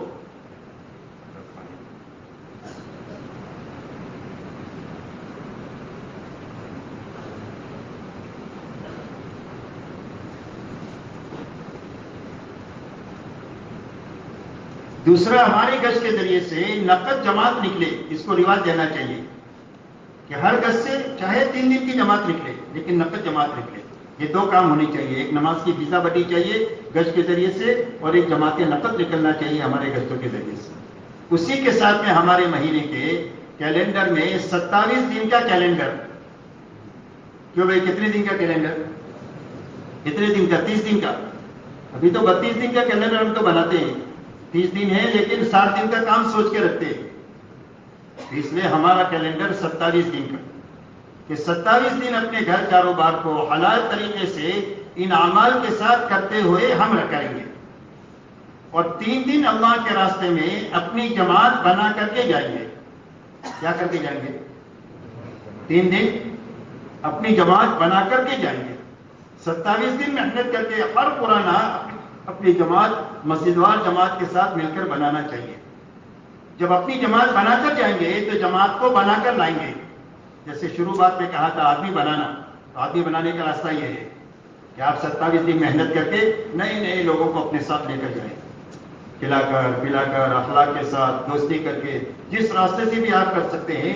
آپ کا فکر یہ ہونا چاہیے کہ مجھے اپنی جماعت خود بنانی ہے. جو جماعت خود بنائے گا وہ جماعت کی فکر کرے گا. جو عورت بچہ جنتی ہے وہ بچے کی قدر جانتی ہے. اس لیے اس کا بیٹا روئے تو اس کے دل میں درد ہوتا ہے، پڑوسی کا بچہ روئے تو اس کے سر میں درد ہوتا ہے. اس لیے کہ اس کا کچھ لگا نہیں. اس لیے اپنی جماعت خود بنانا. اچھا یہ بتاؤ اس میں کون ہے جو کہے کہ میں اپنی جماعت خود بنا کر جاؤں؟ ماشاء اللہ، اللہ بہت قبول فرمائے، بہت ترقی عطا فرمائے۔ ہر آدمی اپنی جماعت خود بنائی۔ 27 میں محنت کر کے 10-12 آدمیوں کو تیار کرنا کوئی مشکل نہیں ہے۔ مشکل اس لیے کہ ابھی ہم نے فکر میں نہیں لیا، جب فکر میں لے لیں گے تو یہ آسانی ہے۔ تو سارے فکر لے کے اپنی جماعت خود بنائیے۔ اسی کے ساتھ 3 دن میں 2 کام کرنا۔ ایک تو وقت پورا لگانا۔ کتنا لگانا؟ وقت پورا۔ 3 دن میں کتنے گھنٹے ہوتے ہیں بھائی؟ 72 گھنٹے پورے لگانا۔ ہم کو نہیں معلوم ہے کہ کون سے گھنٹے میں اللہ نے ہماری تربیت رکھی ہے، شروع میں، بیچ میں، اخیر میں۔ بارش کے کون سے قطرے میں برکت ہے ہم کو نہیں معلوم، شروع میں، بیچ میں، اخیر میں۔ ایسا ہی کون سے گھنٹے میں ہماری تربیت اللہ نے ہم کو نہیں معلوم ہے۔ اس لیے اپنی تربیت کے حاصل کرنے کے لیے 72 گھنٹے پورے لگانا۔ کیوں بھائی 72 گھنٹے کون لگائیں گے پورے؟ اللہ بہت قبول فرمائے، آسان فرمائے۔ اسی کے ساتھ میں 3 دن میں اعمال پورے کرنا، اس لیے کہ وقت پورا کرنے سے آخر ہی بنے گا، آدمی اعمال پورا کرنے سے بنے گا۔ تو نکلنے کے زمانے میں کیا اعمال کرنے ہیں؟ فرمایا سب سے پہلے انفرادی اجتماعی اعمال جتنے کرنے کے ہیں وہ کرتے ہوئے 3 دن لگانا ہے۔ وقت کے اعتبار سے بھی 3 دن اور ہر عمل کے اعتبار سے بھی 3 دن۔ انفرادی عمل کو بھی 3 دن اور اجتماعی عمل کو بھی 3 دن۔ دوسرا، بچنے کی چیزوں سے بچتے ہوئے 3 دن لگانا ہے۔ کرنے کے کام نہیں کیے تو اندر کچھ آئے گا نہیں، کرنے کے کام کیے، بچنے کی چیزوں سے نہیں بچے تو عمل کا جو نور آئے گا وہ نکل جائے گا۔ کہاں گئے تھے؟ کہیں نہیں، کیا لائے؟ کچھ بھی نہیں۔ اس لیے کرنے اور بچنے کے ساتھ 3 دن لگانا، یہ پہلی بنیاد ہے۔ دوسری بنیاد ہے جس بستی میں بھی آپ جائیں اس بستی میں 100% گھروں پر اپنے ساتھیوں کی جماعتیں تقسیم کر کے اور گھروں کو تقسیم کر کے ایسی محنت کرنا کہ وہاں سے 4 مہینے کی، چلنے کی یا کم سے کم 3 دن کی نقد جماعت نکال کر کے آنا۔ یہ دوسرا کام ہے۔ ہماری نقل و حرکت بیان کے لیے نہیں ہے کہ 3 دن ایک بستی میں جا کر ہم تقریر کر کے آئیں گے۔ امت کو دین معلوم بھی ہے، وسائل بھی ہے، لیکن اندر میں چلنے کی طاقت نہیں ہے۔ وہ طاقت حضور صلی اللہ علیہ وسلم والی محنت سے پیدا ہو۔ تو ہم آپ والی محنت کو زندہ کرنے کے لیے جا رہے ہیں۔ تو ہر گھر، ہر فرد پر محنت کا صبح میں طریقہ آپ نے سنا ہے، کر کے 3 دن کی آخری درجے میں جماعت وہاں سے نقد نکال کر ان کو روانگی کی بات سمجھا کر مصافحہ کر کے پھر واپس۔ یہ دوسرا کام ہے۔ تیسرا کام یہ ہے کہ وہاں مسجد وار جماعت نہیں ہے تو 3 دن تک وہاں کے مقامی لوگوں کو اپنے ساتھ رکھ کر کام کا نفع بھی دکھانا اور کام کی سوجھ بوجھ بھی ان کو دینا۔ جب آپ کے ساتھ اس کے لیے کھلانا پڑے تو کھلاؤ، پلانا پڑے تو پلاؤ، خیر خبر پوچھو، ان کو مانوس کرو، قریب کرو، تاکہ آپ سے گھل مل جائے لوگ۔ مقامی لوگ گھل مل جائیں گے تو آپ کی بات کو لے لیں گے۔ تو اس کے لیے ایسا راستہ اپنانا کہ مقامی لوگ آپ سے گھل مل جائیں۔ تو گھل مل جا کر کے اب ان کو اعمال سے گزارو۔ آپ روزانہ مشورہ کریں گے، ان کو مشورے میں ساتھ لو۔ آپ تعلیم کریں گے 2 وقت کی، ان کو تعلیم میں بٹھاؤ۔ آپ گھر گھر کی ملاقات کر رہے ہیں، ان کو ساتھ میں لو۔ آپ نے جماعت نکالی ہے، جماعت کے نکالنے کی محنت میں ساتھ میں لو۔ آپ عصر کے بعد عمومی گشت کریں گے تو اس گشت میں ان کے ساتھ لو۔ یہی ہمارے 5 کام ہیں۔ عصر میں آ رہی تو یہ کام پر لگا کر کے کام سکھانا۔ تقریر سے کوئی بات نہیں سمجھائی جا سکتی۔ آپ کسی کو تیرنا تقریر سے سمجھا سکتے ہیں؟ سائیکل چلانا، گاڑی چلانا تقریر سے سمجھا سکتے ہیں؟ وہ تو گاڑی پر بٹھا کر چلایا جاتا ہے، سکھایا جاتا ہے۔ تالاب میں پانی میں ڈال کر تیرنا سکھایا جاتا ہے۔ ایسا ہی عمل پہ لگا کر کے ان کو کام سمجھا کر آخری دن میں ان کی تشکیل کر کے ان کے اعمال کا وقت ان کے ذریعے سے طے کرا دینا کہ آپ مشورہ کب کریں گے، آپ تعلیم کون سی نماز کے بعد کریں گے، آپ ملاقاتیں کب کریں گے، آپ جو ہے کون سے دن میں گشت کریں گے اور کون سی نماز کے بعد کریں گے، کون سے ہفتے میں 3 دن جائیں گے۔ اتنا کر کے آپ بیج ڈال کر وہاں سے واپس بات سمجھ میں آ رہی۔ اور اگر مسجد وار جماعت وہاں ہے تو وہاں پر دیکھو کہ مسجد وار جماعت میں کس چیز کی کمزوری ہے۔ جس چیز کی کمزوری ہے اس کو دور کر کے آؤ۔ 2.5 گھنٹہ ہی نہیں لگا رہے، 2.5 گھنٹہ نکالنے کا نظام سمجھاؤ۔ کئی مہینے گزر گئے، 3 دن کی جماعت ہی نہیں نکلی، تو محنت کر کے 3 دن نکال کر کے دھکا دے کر کام کیا ہو۔ اس کے بعد میں پھر دوسری جماعت جائے گی، وہ تھوڑا دھکا دے گی، تیسری جماعت وہ دھکا دے گی، اس کے بعد میں سیلف ڈرائیونگ ہو جائے گی، پھر اس کے بعد خود ہی وہ اپنی جماعتیں نکالنے لگ جائے گی۔ تو 2.5 گھنٹے کی محنت نہیں ہے تو وہ سمجھانا، جس عمل میں کمزوری ہے اس کو عمل کے ذریعے سے سمجھانا۔ آپ وہاں دیکھو کہ کتنے لوگ وقت لگائے ہوئے ہیں اور کتنے لوگ کام میں ہیں۔ جو بیٹھے ہوئے لوگ ہیں ان کے اوپر محنت کر کے، ان کی ہمت افزائی کر کے، ان کو کام کی کارگزاری سنا کر کے ان کو کام سے لگاؤ ہے، جب ان کو پتہ چلے گا کہ الحمدللہ خوب کام ہو رہا ہے تو ان کی طبیعتیں دوبارہ کام پر آمادہ ہو جائیں گی، تو ان کو دوبارہ کام پر کھڑا کرنے کے لیے کوشش کرنا۔ 3 دن کے اندر میں جب ہم جماعت نکالیں گے، مسجد وال جماعت بنائیں گے، بیٹھے ہوئے لوگوں کو کام پر کھڑا کریں گے، تو یہ ہماری کمائی ہوگی۔ 3 دن ہمارے لگے، کچھ ہوا نہیں، جماعت نہیں نکلی، مسجد وال جماعت بنی نہیں، بنی ہوئی جماعت تھی وہ آگے نہیں بڑھی، بیٹھے ہوئے ایک بھی آدمی کھڑا نہیں ہوا، تو ثواب سے انکار نہیں ہے، آپ کو ثواب ملے گا، اس لیے کہ آپ نے مسجد میں اطاعت کے ساتھ وقت گزارا ہے تو ثواب ملے گا، لیکن کام نہیں ہوا۔ لیکن اگر آپ نے 10 مرتبہ سال میں 3 دن لگائے اور ہر مرتبہ جماعتیں نکالی تو 100 آدمی آپ کے ہاتھ پر لگے، نہیں، یہ آپ کی کمائی ہے۔ 10 جگہ پر مسجد وال جماعت بنی، یہ آپ کی کمائی ہوئی۔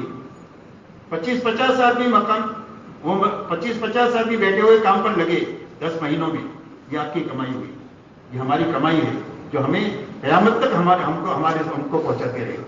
اس لیے میرے دوستو اس طریقے سے 3 دن لگا، 3 دن لگاتے ہوئے ان بنیادوں کو سامنے رکھ کر دن بھر تھکنا اور رات کو اچھا وقت لے کر اللہ کے سامنے نماز اور دعا میں کھڑا ہونا، یہ ہماری بنیادیں ہیں نقل و حرکت کی۔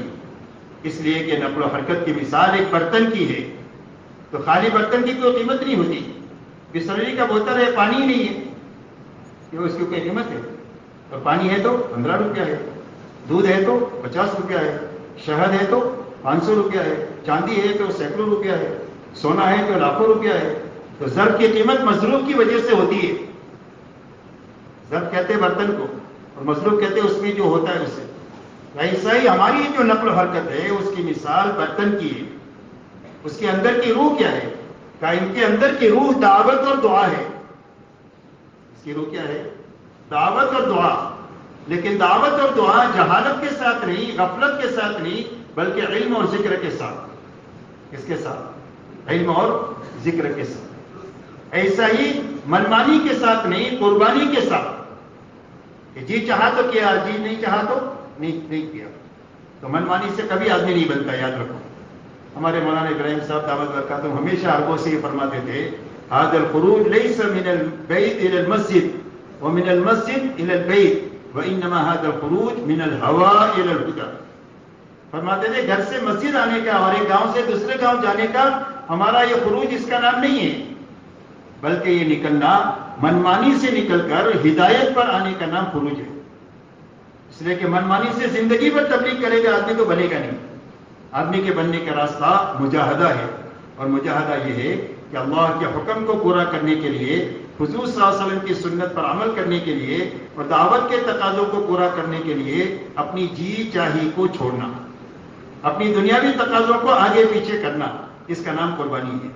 تو قربانی کے ساتھ کرنا، جب قربانی کے ساتھ کرتے رہیں گے تو روز ہدایت میں ترقی ہوگی، اللہ اپنے خزانے سے حلال روزی دیں گے، اور اللہ تعالیٰ مخالفت کے، پریشانیوں کے حالات ختم کر کے اللہ عافیت کے حالات پیدا کر دیں گے، جس کی وجہ سے جینا بھی آسان ہو جائے گا اور مرنا بھی آسان ہو جائے گا۔ ایمان کے بعد سب سے بڑی نعمت جو ہے وہ عافیت ہے، جو قربانی کے راستے سے اللہ تعالیٰ دیں گے، اس لیے قربانی کے ساتھ کرنا۔ اور چوتھی بات، 5ویں بات ہے اخلاق کے ساتھ کرنا، بد اخلاقی کے ساتھ نہیں۔ اخلاق کے ساتھ کرنا، بد اخلاقی کے ساتھ نہیں۔ دعوت کا ہتھیار اخلاق ہے، اخلاق کے راستے سے لوگ آئیں گے اور ہم سے چمٹے رہیں گے، وہ ہم کو چھوڑ کر جا نہیں سکتے۔ زید ابن حارثہ کو ان کے والد اور ان کے رشتے دار لینے کے لیے آئے، لیکن آپ سے ہٹے نہیں ہو۔ کہا زید کیا کرتے ہو؟ غلامی کو آزادی پر ترجیح دیتے ہو؟ فرمایا یہ غلامی ایسی ہے کہ جس پر ہزاروں آزادیوں کو قربان کیا جا سکتا ہے۔ آپ کے اخلاق ایسے تھے کہ آپ کو چھوڑ کر وہ جا نہیں سکتے میرے دوست۔ ایسے ہمارے اخلاق ایسے اچھے بنے کہ جس کے راستے سے جو محنت میں آئے وہ ہمارے ساتھ چمٹا رہے، محنت میں کوئی واپس نہ جائے۔ اس لیے کہ کسی کی واپس جانے کا ذریعہ اگر ہم بنے تو یہ بہت بڑی نقصان کی بات ہمارے ہاتھ میں، کہ ہماری بات سے، ہمارے سلوک سے، برتاؤ سے، ہمارے بد اخلاقی سے کوئی آدمی آنے کے بعد چلا گیا تو ہمارے لیے بہت بڑی نقصان کی بات ہے، اور لوگ اگر چمٹے رہے اخلاق کی برکت سے تو بہت بڑی کمائی کی بات ہے۔ تو اس طریقے سے ایسا اچھا 3 دن لگانا پورا سال، کہ جب ہم چلے 4 مہینے میں جائیں تو ابھی جتنا کام کرتے ہیں اس سے کئی گنا زیادہ کام کر کے آئے۔ جب 10 مرتبہ 3 دن اچھے لگیں گے تو پھر چلا 4 مہینہ جیسا ابھی لگ رہا ہے اچھا، اس سے کئی گنا اچھا انشاءاللہ لگے گا۔ کہ بھائی اس کے لیے سارا مجموعہ تیار ہے بھائی؟ کون کون تیار ہے؟ اللہ تعالیٰ قبول فرمائے۔ اب میرے دوستوں ایک ترتیب اپنے کام کی یہ ہے کہ مجلس کے بعد میں حلقے لگتے ہیں اور ہر ساتھی اپنا عزم کرتا ہے تاکہ ارادہ کر کے جائیں تو وہاں کام پر پڑیں۔ تو اس کے لیے ایک تو کہ بھائی ہم 3 دن کون سے ہفتے میں لگائیں گے پابندی کے ساتھ، کوئی بھی مشکل کام آئے گا تو اس کو آگے پیچھے کریں گے، 3 دن کو آگے پیچھے نہیں کریں گے، اس کا نام قربانی بنے گا۔ وہ ایسا ہی 2.5 گھنٹہ کے وقت طے کرو کہ 2.5 گھنٹہ اس وقت میں لگائیں گے، کوئی بھی کام دنیا کا آئے گا اس کو آگے پیچھے کریں گے، اپنے 2.5 گھنٹے کو آگے پیچھے نہیں کریں گے، 2.5 گھنٹے کا وقت طے کرو۔ ایسا ہی اپنے گھروں کی تعلیم کا وقت طے کرو، مسجد کی تعلیمیں تو تقریباً متعین ہے، اور اگر کسی مسجدوں میں نہیں ہو رہی ہے تو ان مسجدوں میں چالو کرنے کی کوئی ترتیب سوچ کر کے جاؤ کہ انشاءاللہ وہاں تعلیم شروع کریں گے اور پرانی نماز کے بعد کریں گے۔ اپنے گھر میں تعلیم کا وقت جو ہے وہ آپ طے کرو۔ ایسا ہی گشتوں میں نہیں ہو رہا ہے تو گشت کے شروع کرنے کی نیت کر کے یہاں سے جاؤ کہ انشاءاللہ گشت شروع کریں گے۔ دوسرا گشت نہیں ہو رہا ہے تو دوسرا گشت کرنے کی نیت کر کے ارادہ کر کے جاؤ، اس لیے کہ اللہ کی طرف سے جو فیضان ہوگا وہ ارادے پر ہوگا۔ اللہ کی طرف سے جو ہدایت کا فیضان ہوتا ہے وہ ارادے پر ہوتا ہے، اسی لیے فرمایا من اراد الاخرۃ وسعى لها سعيها وهو مؤمن فاولئك كان سعيهم مشكورا۔ فرمایا جو ارادہ کرے آخرت کا اور وہ ایمان کے ساتھ کرے اور کوشش کرے، اس کی کوشش اللہ کے یہاں قابل قدر ہے۔ ومن يريد حرث الآخرة نزد له في حرثه۔ فرمایا جو آخرت کا ارادہ کرے اس کی کھیتی میں ہم ترقی دیں گے۔ تو پہلے کہاں سے ارادہ چلنا چاہیے؟ یہاں سے ارادہ چلنا چاہیے، اور زیادتی اور قدردانی یہ سارا اللہ کی طرف سے چلے گا۔ تو اس کے لیے خوب پکے ٹھکے ارادے کر کے، عزائم کر کے، اپنے بزرگوں کے سامنے اس کو لکھ کر دے کر کے، پھر اس کے بعد میں آپ جب مغرب کے بعد مجلس ختم ہوگی اس کے بعد تشریف کریں گے، انشاءاللہ کر لیں گے اتنا کام۔ دیکھو آپ کے لیے کافی وقت چھوڑا گیا ہے، ابھی جو ہے 1 منٹ باقی ہے، 4:30 میں۔ ابھی تو آپ کو مغرب کی زور عصر کتنے بجے ہے؟ 40 کی، 1 گھنٹہ 40 منٹ ہے، 1 گھنٹہ اور 10 منٹ ہے۔ تو اس لیے آپ پہلے یہ کام کر لو، اس کے بعد پھر اپنی ضروریات سے فارغ ہو جائیں، ٹھیک ہے بھائی؟ اب جو ساتھی آپ کو بتائیں اسی حساب سے آپ کریں۔